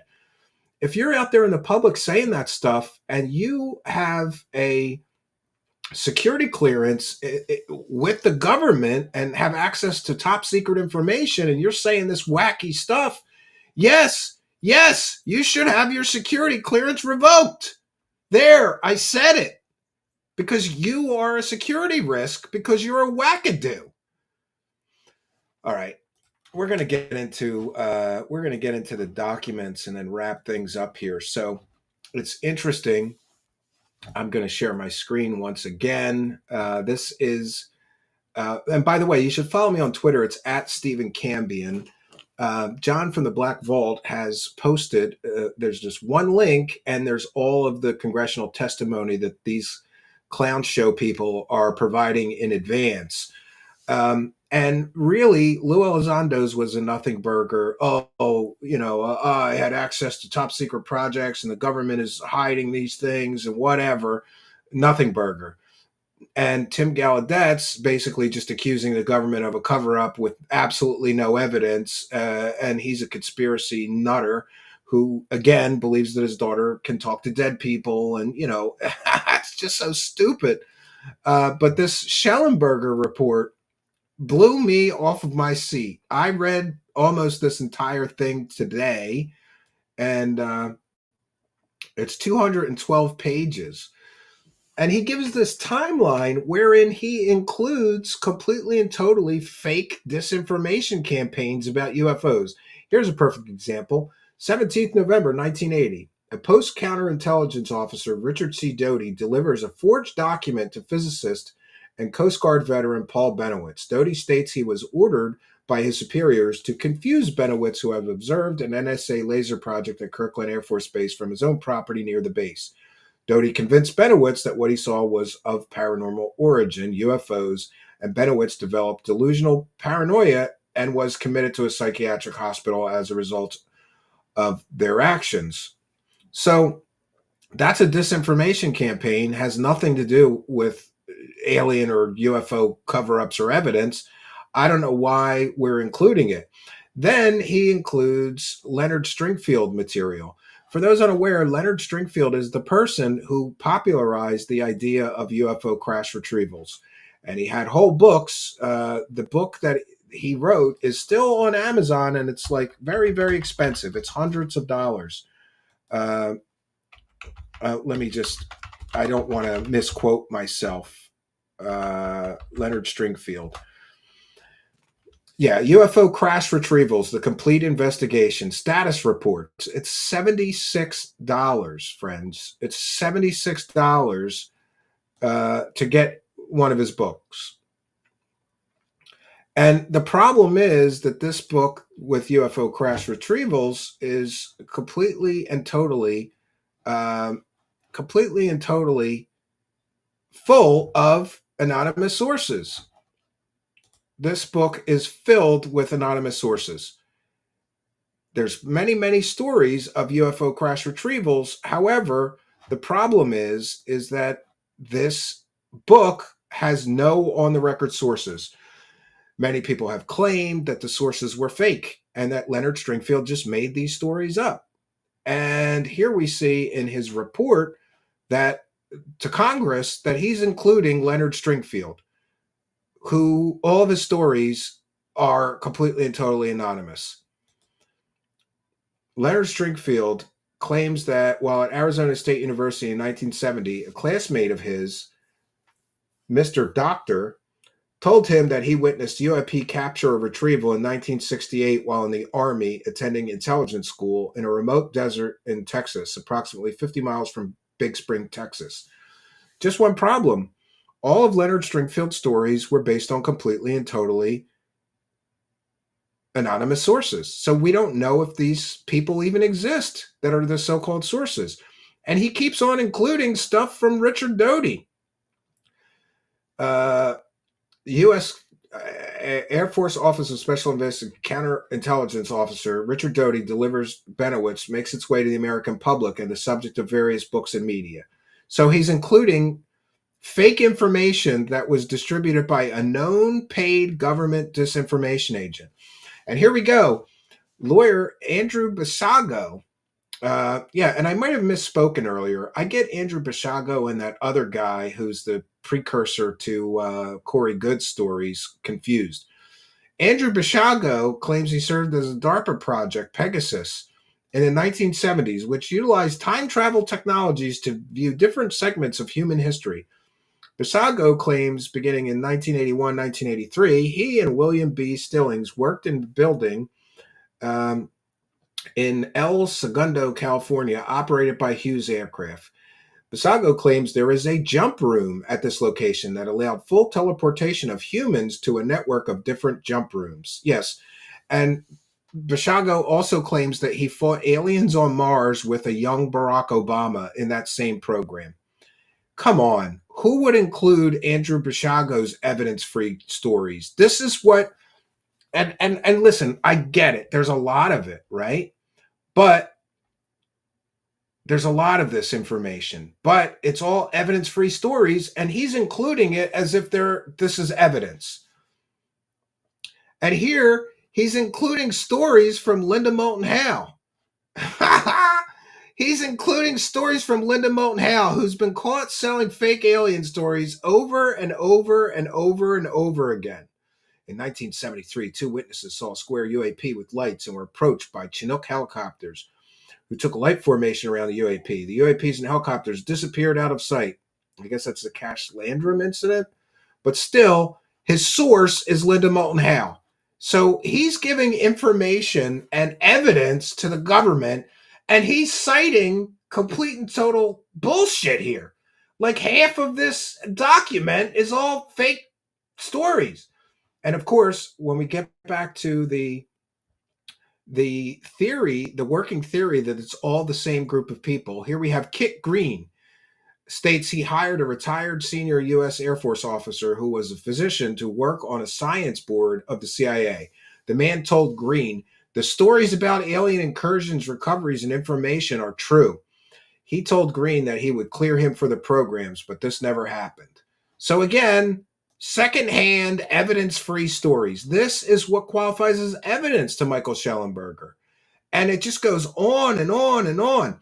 Here, he's including Hal Puthoff. Does anybody know anything about Hal Puthoff? He's the guy who wasted government money studying psychics and declared Uri Geller was a real psychic when Uri Geller was using children's magic tricks on him. And that's been verified by Uri Geller himself, that he was using magic tricks and, the art of conjuring. Hal Puthoff tells Jacques Vallée that he had a friend in Sandia whose uncle-in-law was said to have studied a crashed saucer in the 1950s and duplicated an anti-gravity device. Again, secondhand stories. And then we have Colonel John B. Alexander. Come on, that guy's so full of shit he waddles when he walks, right? And has been a UFO wackadoo for decades, right? And it just goes on and on and on. A letter from Robert Sarbacher, a physicist who consulted on DoD research and development in the 1950s, states he had no direct association with people involved in the recovery of UAP, but he believes John Van Neumann was directly involved, as was Vannevar Bush and Robert Oppenheimer. This is UFO mythology. People have been repeating that forever. Nobody has proven that that is the case, but hey, and then we go back to Kit Green. Come on. Let's see, what else do we have here? Indian Point nuclear plant. There's a great deal of actual debunked stories included here. It's like Michael Schellenberger went through the entire internet and collected up links to every UFO story, none of which that have evidence. And he seems to think if you just put them all together in one document, then that's evidence, right? Look at all these stories about UFOs and aliens. He just forgets to leave out that these are all mostly secondhand accounts. Some of them are hoaxes. Some of them are UFO profiteering scumbags who were selling books or whatever. Okay, so here we're going to get into my favorite one here. I think we get to Kit Green again, Jacques Vallée again, Hal Puthoff again, the same core group of people that have been making these evidence-free claims and telling these stories for decades while never claiming them. Here, in January 1989, John Lear claims a source, Mike, again an anonymous source, told him he was taken 2 hours from Norton Air Force Base to an underground installation and told he was to photograph a flying saucer and autopsy of 3 dead ETs. Yeah, and John Lear also believed that hundreds of thousands of people lived on Saturn. He also believed that while in Vietnam, he fought space monsters in the jungles of Vietnam. John Lear, God rest his soul, was a complete and total wackadoo who had many, many wacky beliefs and pushed proven 100% fake stories like the Dolce base. This is the information that he's given Congress. Look at all these fake stories. They can't all be fake. Is that what he's like? Is that the modus operandi here? Like, oh, look, Congress, look at all these stories. The government must be hiding aliens and UFOs because I found all these stories on the internet that are all secondhand accounts and evidence-free stories or UFO profiteering scumbags that made a living selling their story, like this one. 15th of May, 1989, Robert Lazar speaks publicly on KLS-TV, Las Vegas, Nevada, for the first time. Lazar claims he was employed at S4, a facility near Groom Lake area adjacent to Papoose Lake. Lazar claims the site has concealed aircraft hangars in a mountainside and 9 flying saucers are stored there, except there's been flyovers and there's nothing where he claimed there was. There were also no roads. You can't get a bus through the desert to that location, and he claims that he rode a bus to that location. He claimed there was guard shacks and all these other things. There isn't. And further, Bob Lazar could never have been gotten clearance to work at Area 51 because his wife was a convicted murderer and they were bankrupt at the time. It was the height of the Cold War. But hey, let's include this fake story. And his education is fake. And he's a convicted pimp. He got arrested for running an illegal whorehouse. Yeah, this is a credible guy. Let's put this in the congressional record, right? He claimed to be working to reverse engineer their anti-gravity systems. Lazar claims one saucer was found in an archaeological dig and another is metallic in appearance. Lazar claims the power plants inside the craft are so advanced they divide conventional understanding and do not use circuits or electricity. Lazar also claims his employer is EG&G and is made aware of the alleged Project Galileo, an anti-gravity and propulsion project, and Project Looking Glass, an alleged technological project to see back in time. He's including a story of a convicted pimp fake scientist. This is evidence, Michael Schellenberger, that you're giving the Congress? And it just goes on and on. It's like one fake story after another fake story. And it's filled with, here we go again, Jacques Vallée. Jacques Vallée got caught selling the Trinity UFO hoax recently. And as I've said many, many times, this is why the UFO lie works. He's including this information about Robert Lazar, Bob Lazar up here, but he forgets to put into the record that Bob Lazar was a convicted pimp fake scientist who never worked at Area 51. And we have sufficient and substantial evidence that he never worked at Area 51, including the fact that an Area 51 security guard checked the logs, checked the Janet flight logs, no Bob Lazar. That Area 51 security guard even called George Knapp to tell him to be careful. This guy's probably lying to you. He's not in the Janet flight logs. He's not in the check-in or check-out logs at Area 51. He never stepped foot on Area 51. George Knapp ignored that evidence and left it out of the story so that he could get rich selling a fake story that's really about a convicted pimp fake scientist that they claim was a government scientist. Why would you not give Congress that information? He's only giving the juicy bits of the story, right? Like, oh, Bob Lazar claimed he worked at aliens at Area 51. He forgets to tell them Bob Lazar was a convicted pimp fake scientist with a convicted murderer wife who had strong ties to organized crime. I believe it was the Hells Angels. He never could have gotten cleared to step foot on Area 51. In other words, Bob Lazar was a UFO profiteering, grifting scumbag selling a story. They're not telling you these stories. They're selling you these stories. And it just goes on and on and on. And over again, we see the same names coming up here. Hal Puthoff, Kit Green, Jacques Vallée. Jacques Vallée got caught multiple times selling completely and totally fake stories. Maybe that should be relevant, right? Maybe you should include that. Like Jacques Vallée said that he talked to somebody that worked on the alien crash retrievals, but he also got caught selling completely and totally fake stories of alien crash retrievals in the form of the Trinity UFO case. It's completely and totally fake case, completely and totally debunked as fake. A retired operating nurse, Mary, states that she was assigned to medical lab at Los Alamos during World War II and sometime afterwards. She claims bodies were flown to Los Alamos. Again, evidence-free stories, secondhand stories being repeated. And here we go again. Jacques Vallée states, Prince Hans Adam II, head of state of Liechtenstein, funded a study to determine how many Americans had been abducted by aliens. Well, he also sold completely and totally fake alien stories for money. So shouldn't that mean he's not a credible source?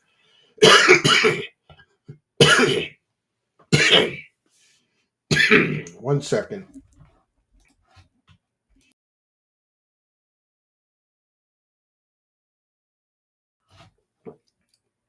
I missed it in the timeline, but Michael Schellenberger also includes stories from other known hoaxers and bullshitters, including Philip Corso, whose book, The Day After Roswell, has been completely and totally debunked by history as fake. And it just goes on and on and on. It's like he collected every story about aliens and UFOs that he could find, but only gave Congress the parts that are juicy or sensational. And he left out the information that would seem to indicate that person wasn't credible, or they were lying, or they were, selling the story to make money and the story's not true. Here, he's using Dr. Stephen Greer.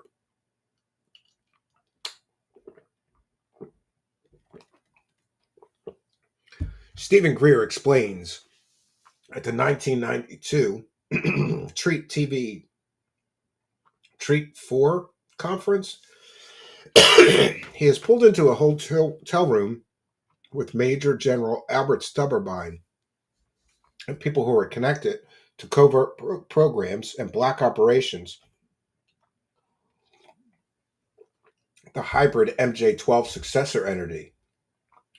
Greer states the gathering became a barrage of questions directed at Greer. One person basically asked, "Who the hell do you think you are, going out there basically bypassing the national military command to do this?"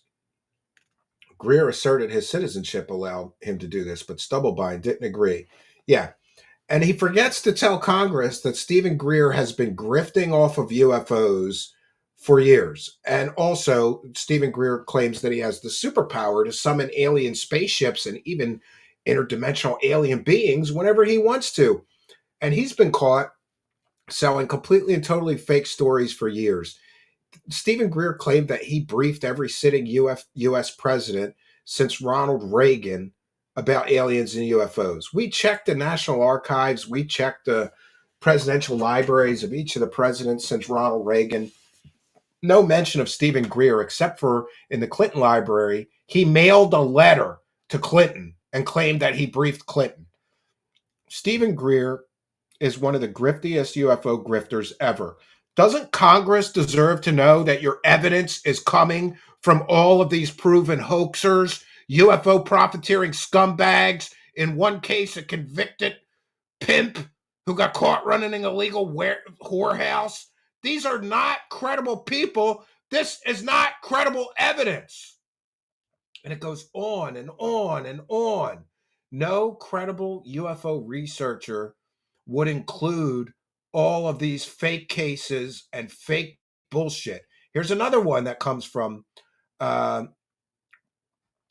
Stephen Greer. Major General Albert Stubberbein, who was retired and around the time he was VP for BDM and involved in subcontracting SciTech, allegedly states there has been structures beneath the surface of Mars and UAP can be tracked by their propulsion systems and have been analyzed. That's a Stephen Greer story. And look at he's using abovetopsecret.com. That's his evidence. Come on, man. It's just so bad. This is just so bad. This document is like a stunning indictment of Michael Schellenberger's credulity and willingness to believe anything. And here we go again. Hal Puthoff. Throughout this document, I noticed a pattern. Kit Green, Hal Puthoff, Jacques Vallée, Stephen Greer, Bob Lazar. These are terrible sources of information that have been largely discredited as complete and total wackadoos. Remember, Hal Puthoff was involved in the TTSA techno scam with Lou Elizondo. It's all the same group of people, friends. Hal Puthoff claimed in a Scientology newsletter that he got superpowers from studying Scientology. And he was a high-ranking Scientologist, so he must believe all that Xanadu shit, right? And the Thetans and all that, the body Thetans. He's a complete and total wackadoo who's been involved in multiple, what would be described as techno investment scams. He was involved in the Joe Firmage anti-gravity scam. He was involved in the TTSA, what has been described as a techno scam. Hal Puthoff is a wackadoo, a complete and total wackadoo. And he's included here. This is the evidence that Michael Schellenberger is bringing Congress. And here we go again. Jacques Vallée again. It's the same group of people over and over again that have been making these claims for decades.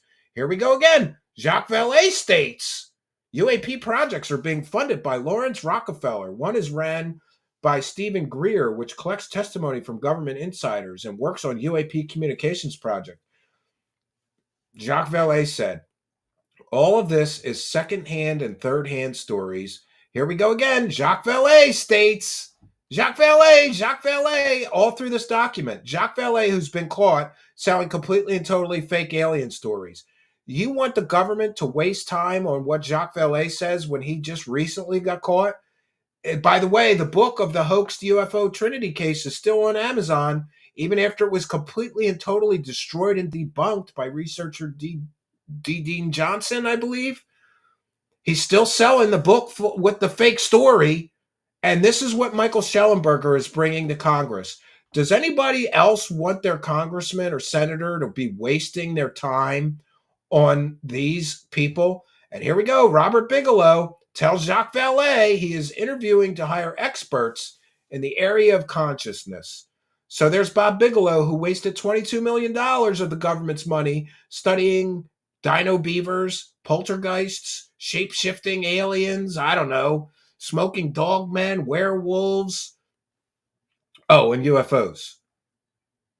Doesn't the government, when you tell them, when you use people like Robert Bigelow for evidence, shouldn't you tell the government that that Bob Bigelow wasted $22 million of the government's money studying paranormal shit and we got nothing for our $22 million? Isn't that relevant? And Jacques Vallée, shouldn't you tell the government that he just got caught selling a completely and totally fake alien crash retrieval story and he refuses to back down and is still selling that book of fake shit? And it just goes on and on. Here, Stephen Greer again. Stephen Greer CSETI allegedly briefs members of Congress with lists of projects and facilities related to UAP extraterrestrial matter. Yeah, and Stephen Greer also collected $500,000 to create a free energy device, never delivered on anything. What happened to the $500,000? Shouldn't the government know that he grifted the UFO community out of $500,000 and never delivered on the free energy device he promised? Oh, but then he grifted another $500,000 to make a film about anti-gravity that didn't cost $500,000 to make. Shouldn't the government be given all the information?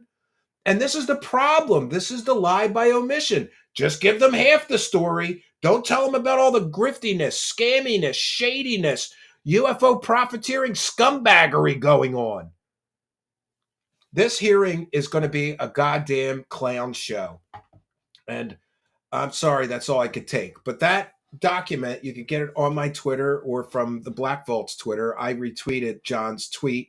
All three of the documents, 212 pages of bullshittery. And this is what they're giving to Congress as evidence. This is what they're wanting government funds for. No, I'm sorry, not sorry. Oh, horse lover Fat is here. She used to be called V. I'll still call her V forever. Welcome, V. Haven't seen you in some time. We're seeing quite a resurgence of older viewers who've kind of dropped off, coming back, and I, for one, love to see it. Complaisir with a kind and generous 222, £2.22 says dozens of melons in a holiday resort near you soon. Well, thank you for helping us to praise the cash, and Complaisir with another one. Grab ufology by its melons. Yes.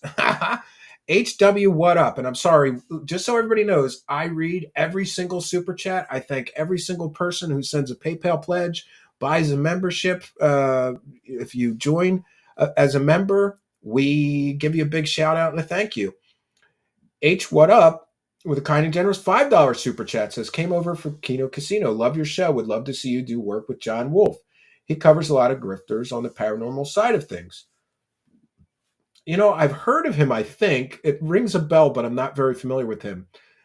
H, what up? So I will check him out. And yeah, I'm always interested in seeing other people that are skeptical, because we have a real shortage of skeptics in this community full of wackadoos. But thank you for your kindness, generosity, and support and helping us to praise the cash.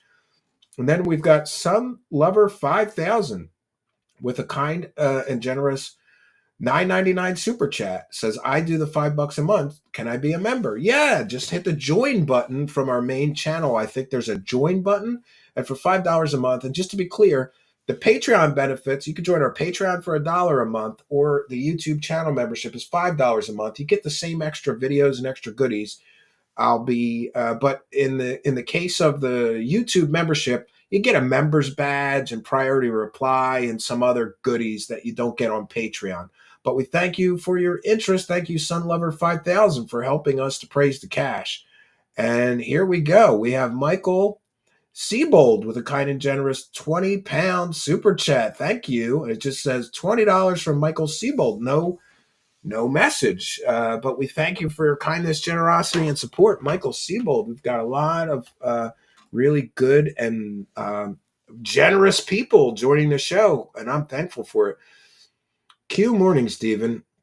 What do you, to people like myself who has witnessed you encounters, how do you approach these hearings? Everybody should approach these hearings with a great deal of skepticism, because the people that are going to be testifying, at least 3 out of 4 of them are lying, grifting scumbags that have a profit-driven motive to promote these stories. But thank you for your kindness, generosity, and support. Lying sources and trashed retrievals. Says Complizer with a kind and generous £2.22. Thank you for your kindness, generosity, and support. Longtime show supporter. And here's Complizer with another £2.51. Says NHI, don't buy it. Non-human intelligence.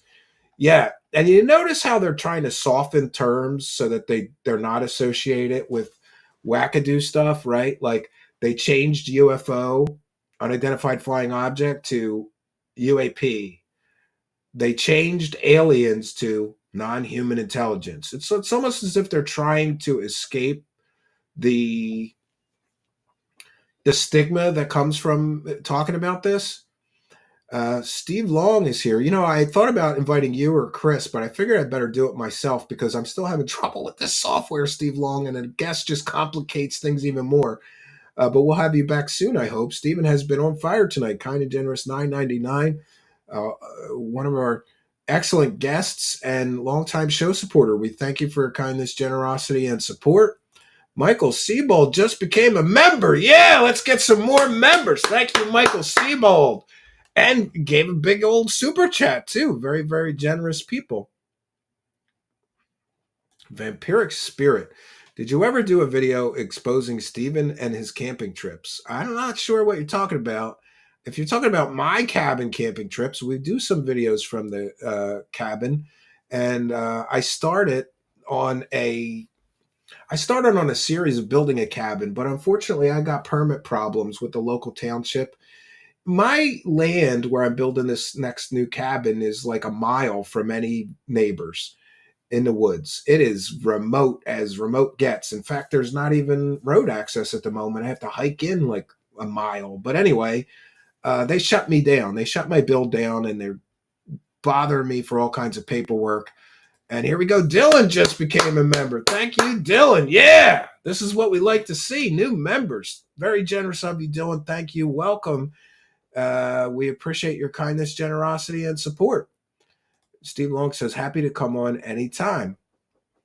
But you did an amazing job by yourself tonight, Stephen. Thank you. I'm looking forward to doing this hearing. And I'm going to ask everybody in the live chat, if I should cover this UFO hearing live tomorrow, put a 1. If I should just watch it and take notes and then cover it tomorrow night uninterrupted, put 2. So if you'd like me to do it live, I'm not a morning person. What is it, 11 a.m. it starts, I think? And Horse Lover Fat, or V, says, I love all the cabin vids. I could watch those for days. Oh, Stephen Greer's camping trips. Okay, Vampiric Spirit. No, I never covered his camping trips, but I'm pretty sure there's some gay sex going on during those things, right? Somebody's getting butt banged at Stephen Greer's events. I'm sure of it. I'm entitled to my opinion. It's rumors and speculation, of course, but I'm pretty sure if you're going to a Stephen Greer event, you got a good possibility of getting butt banged, right? Whether by an alien or not. Lunar Sparkle says 1, if not too much commentary. Yeah, so you guys, it's kind of mixed here. We got a lot of 1s and 2s, and then we got some jokers putting 3s in. I don't know what that means, Nova Crackers, but we appreciate you chiming in, right? Yeah, Lunar Sparkle says I'll probably be asleep too, right? Hank McGurk says after winter break, that should be a crime. I don't know. I just thought it's easier than typing Y numbers. I just thought it's easier than going through the whole thing. Arlene Atkinzel, Cheryl Costa compiled a massive catalog of sighting data county by county across the U.S., but none of these UFO people ever use the data or even acknowledge it. Have you talked to Cheryl? Yeah, she's been a guest here. And we were supposed to have her come back when she finished the Pennsylvania volume, and I think she has. I'll have to reach out to her, and we'll see if we can't get her here to talk about that. Dylan says wackadoos are posting threes, shaking my head. Yeah, and Plan D is here. I'll take some comments and questions from the live chat. Feel my fist, see my face, know my name. True seekers ain't playing no game. Say my name, say my name. Yeah, there's an awful lot of people that like to talk shit on me on their shows, but they won't say my name. So I always say my name, bitch. If you're going to talk shit.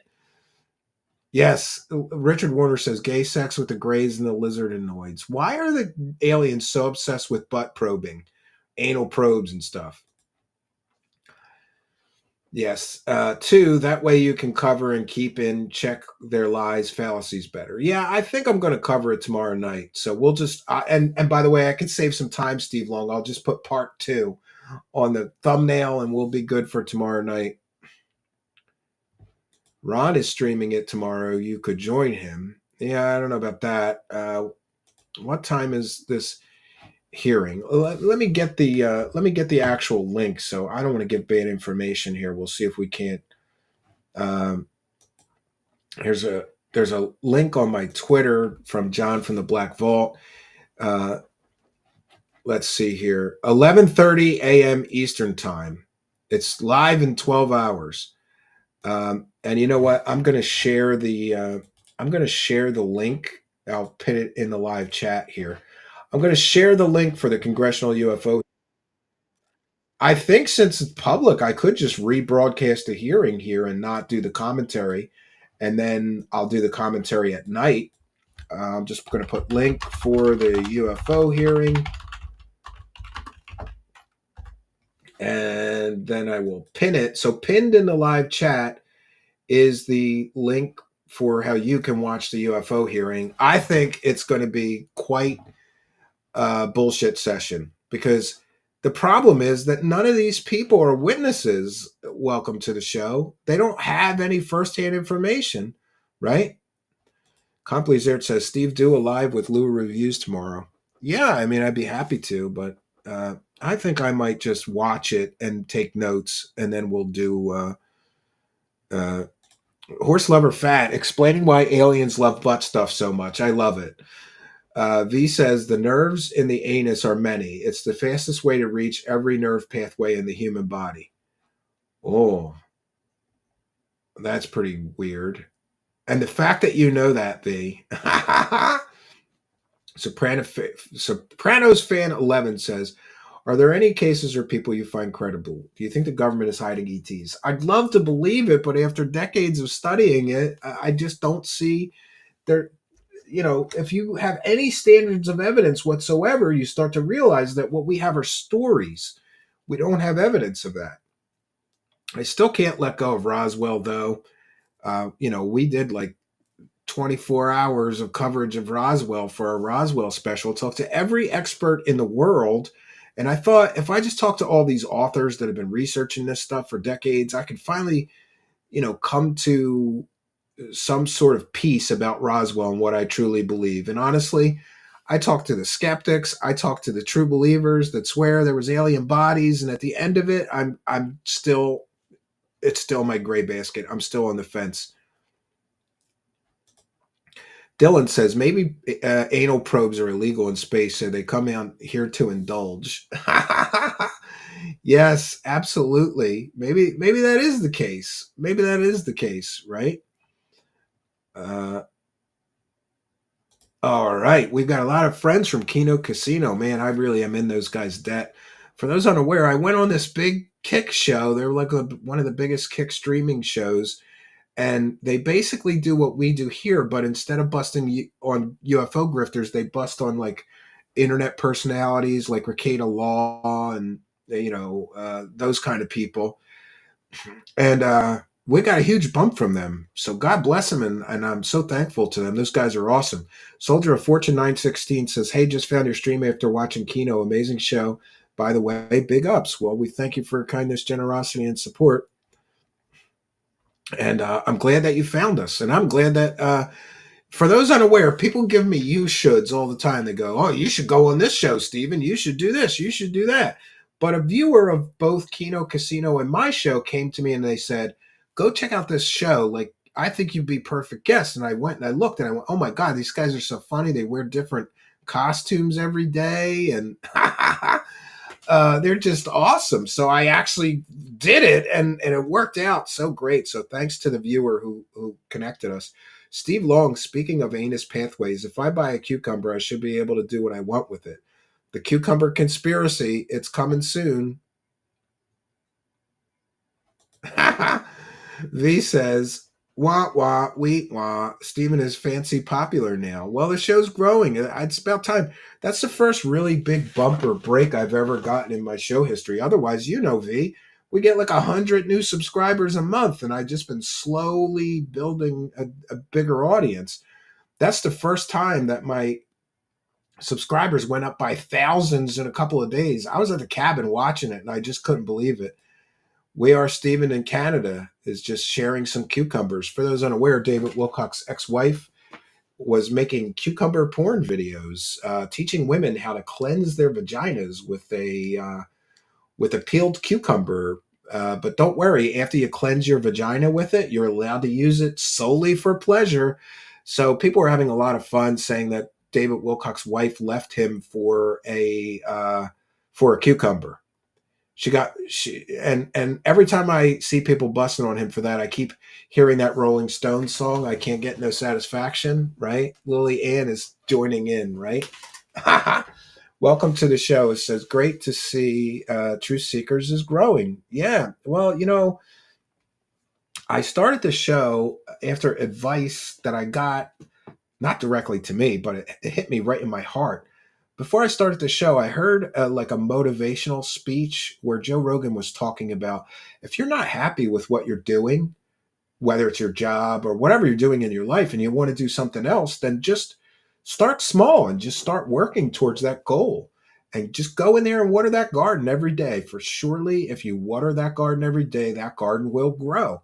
And I took that to heart, man. It hit me right in my heart. I said, yeah, I really want to do this show, and I really want to do that instead of a lot of the things that I was doing. So I just started working on it. And I got to tell you, friends, Joe Rogan was right. If you water that garden every day, surely that garden will grow. We Are Steven says, medical misinformation. Yeah, by the way, AI algorithm gods, I'm not saying you should cleanse your vagina with a peeled cucumber. That's medical disinformation. If your vagina needs cleansing, please consult your vagina professional. What is that called? A gynecologist or what? Yeah. If you got a stinky vajayjay, don't listen to new age healing wackadoos telling you to dill yourself with, that's all I'm going to say. All right. Medical misinformation, right? Operation Shutdown. No story escapes truth seekers. No. The cucumber conspiracy, we're going to call it, right? We Are Steven is going to make a potato butt plug. Oh, wow. Yeah. Yes, that's a medical disclaimer. If you have a stinky puss, don't do what a new age healer on the internet tells you to do with a cucumber. Go to see a doctor, because if there's some stench, there might be a medical problem there, right?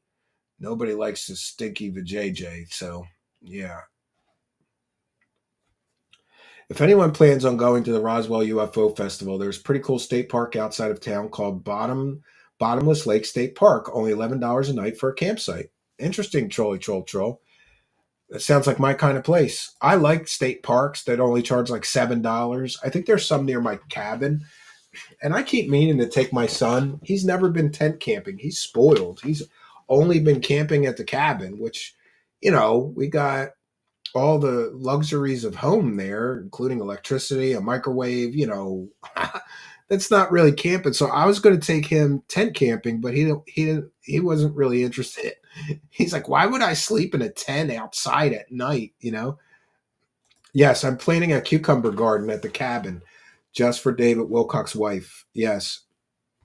And by the way, speaking of that, for those unaware, David Wilcock made an incredible amount of false accusations against me. And he also claimed that he was getting me arrested and suing me if I didn't stop, he said, harassing him. But I've done nothing but fact check him. And David Wilcock is about to get felted. Yes, friends, David Wilcock has got some problems coming. And we've been busily working on a story about his charity and what he spent all that charity money on. Oh, it's going to be a good one, right? Dylan says, I've only been car camping at the Walmart parking lot. Hey, that's a good thing to do. I had a camper van at one time, Dylan, and I traveled all over, and I love that Walmart thing. For those unaware, if you have an RV or even a car or whatever, you're traveling, Walmart will let you park overnight in their parking lot and not bother you. Like, I don't know if there's a limit to how long you could stay. I've only stayed 1 or 2 nights at one. Well, no, one night, really. And then, go. So no matter where you're traveling to, there's always a Walmart somewhere. I think it's a great thing. I'm not a fan of the Walmart company, but that's one thing I like that they do. If you're traveling in an RV, car, whatever, I think you can park in their parking lot, and they let you do that. And for me, it has been a very good thing. Oh, We Are Steven says some Walmarts, not all. So check with the Walmart before you do that. Yes. Al Garay says David Wilcock will be sorry he ever mentioned you. I think he's already sorry. And that reminds me, we have a premiere coming this Saturday night, which I'm very, very proud of. For those unaware, there's a new docuseries on Amazon, and it's called The Dark Alliance. But a lot of the earlier information about the Corey Goode and David Wilcock clowns was not really included because there's just so much of it, and there's so much shady shit that went on. So, an old friend of mine, Daniel, he had a channel called The Context, did this excellent 2-part docuseries called The Cosmic Con. And he basically, this is their early history of the David Wilcock and Corey Goode Cosmic Con. And he put it on his channel, and I'm not sure, he did okay. I mean, he got good views, but it wasn't a huge story back then. But given the resurgence of the stories and interest in the story of Corey Goode and David Wilcock and their Cosmic Con being exposed by this Dark Alliance docuseries, Daniel essentially gifted me those videos, which we put together in one video. We're calling it David Wilcock and Corey Goode, The Cosmic Con Exposed. It's essentially a free 2-episode docuseries, and we're hosting it here on our channel. The premiere will be this Saturday night at 9 p.m. Eastern Time. I will be at the cabin, but I'll be in the live chat. It's pre-recorded, so I don't have to host it, but I can be in the chat and talking to you guys. I'd appreciate your attendance. This is one of the things that makes me feel good about being a public benefit. This docuseries, David Wilcock and Corey Goode, The Cosmic Con Exposed, is a free 2-episode docuseries, and we're hosting it here on our channel. And after it airs, we'll put it in our free documentary section here. And it's great information. It's factual. It's accurate. It provides a great history, especially the early history of these two scumbag grifters. And that's one of the things that we definitely want to do more of. Be a public benefit with information that we're sharing. Arlene Atkinzel says, I watched The Dark Alliance. It is well done. Well, we definitely appreciate that, and I'm sure so does Darcy Weir and Spooky. Yeah, I think they're doing pretty good. There's supposed to be new episodes of that. But yeah, I'll be here this Saturday night for David Wilcock and Corey Goode, The Cosmic Con Exposed, a free 2-episode docuseries. It's only about an hour, but it is so well edited, so well put together. It's really a lot more professional than some of the other stuff that I've done. So thank you to Daniel from The Context. And by the way, I said to Daniel, I said, pick a charity, and whatever ad revenue that makes or super chats that people send during the premiere, I'll give to your favorite charity. And he said, no, I don't want anything. Just keep it or whatever. So it's going to be a fundraiser for us. If you want to see more projects like that completed by me or others that will allow us to broadcast it on our channel, consider super chat, super thanks, PayPal pledge, join our membership, become a Patreon supporter, something, and we will endeavor to do more projects like that one which is a public benefit to the local community. So what can I say, friends? I think that's all we got. Tomorrow will be interesting, and I for one, cannot wait. I will probably get up early. Yes, I'm a loser, and I sleep till 12, 12:30, 1 sometimes. I don't have to get my kids, I don't have to get them off the bus until like 3:40. And my wife takes the early shift and gets them on the bus. Then she goes to work. Then I get up and go get it works well for us, but I feel like a loser sometimes sleeping until the early afternoon. But it works for us, right? And I'm sort of a night owl, so Admiral Rascal says, I heard that Good stole a lot of the art for his con. Yeah, I think I don't know about that. And the views expressed by, don't sue me, Corey Good. I don't know if that's true or not, but a viewer is saying that. All right, so we've done our due diligence. Tomorrow, we're going to get to see what happens when a bunch of guys that have no evidence other than stories from the internet testify in front of Congress. Testify in front of Congress, right? Like, why are you even testifying if you don't have any evidence? If you don't have any evidence, why are you wasting Congress's time? Oh, we want to tell you some stories our friends told us.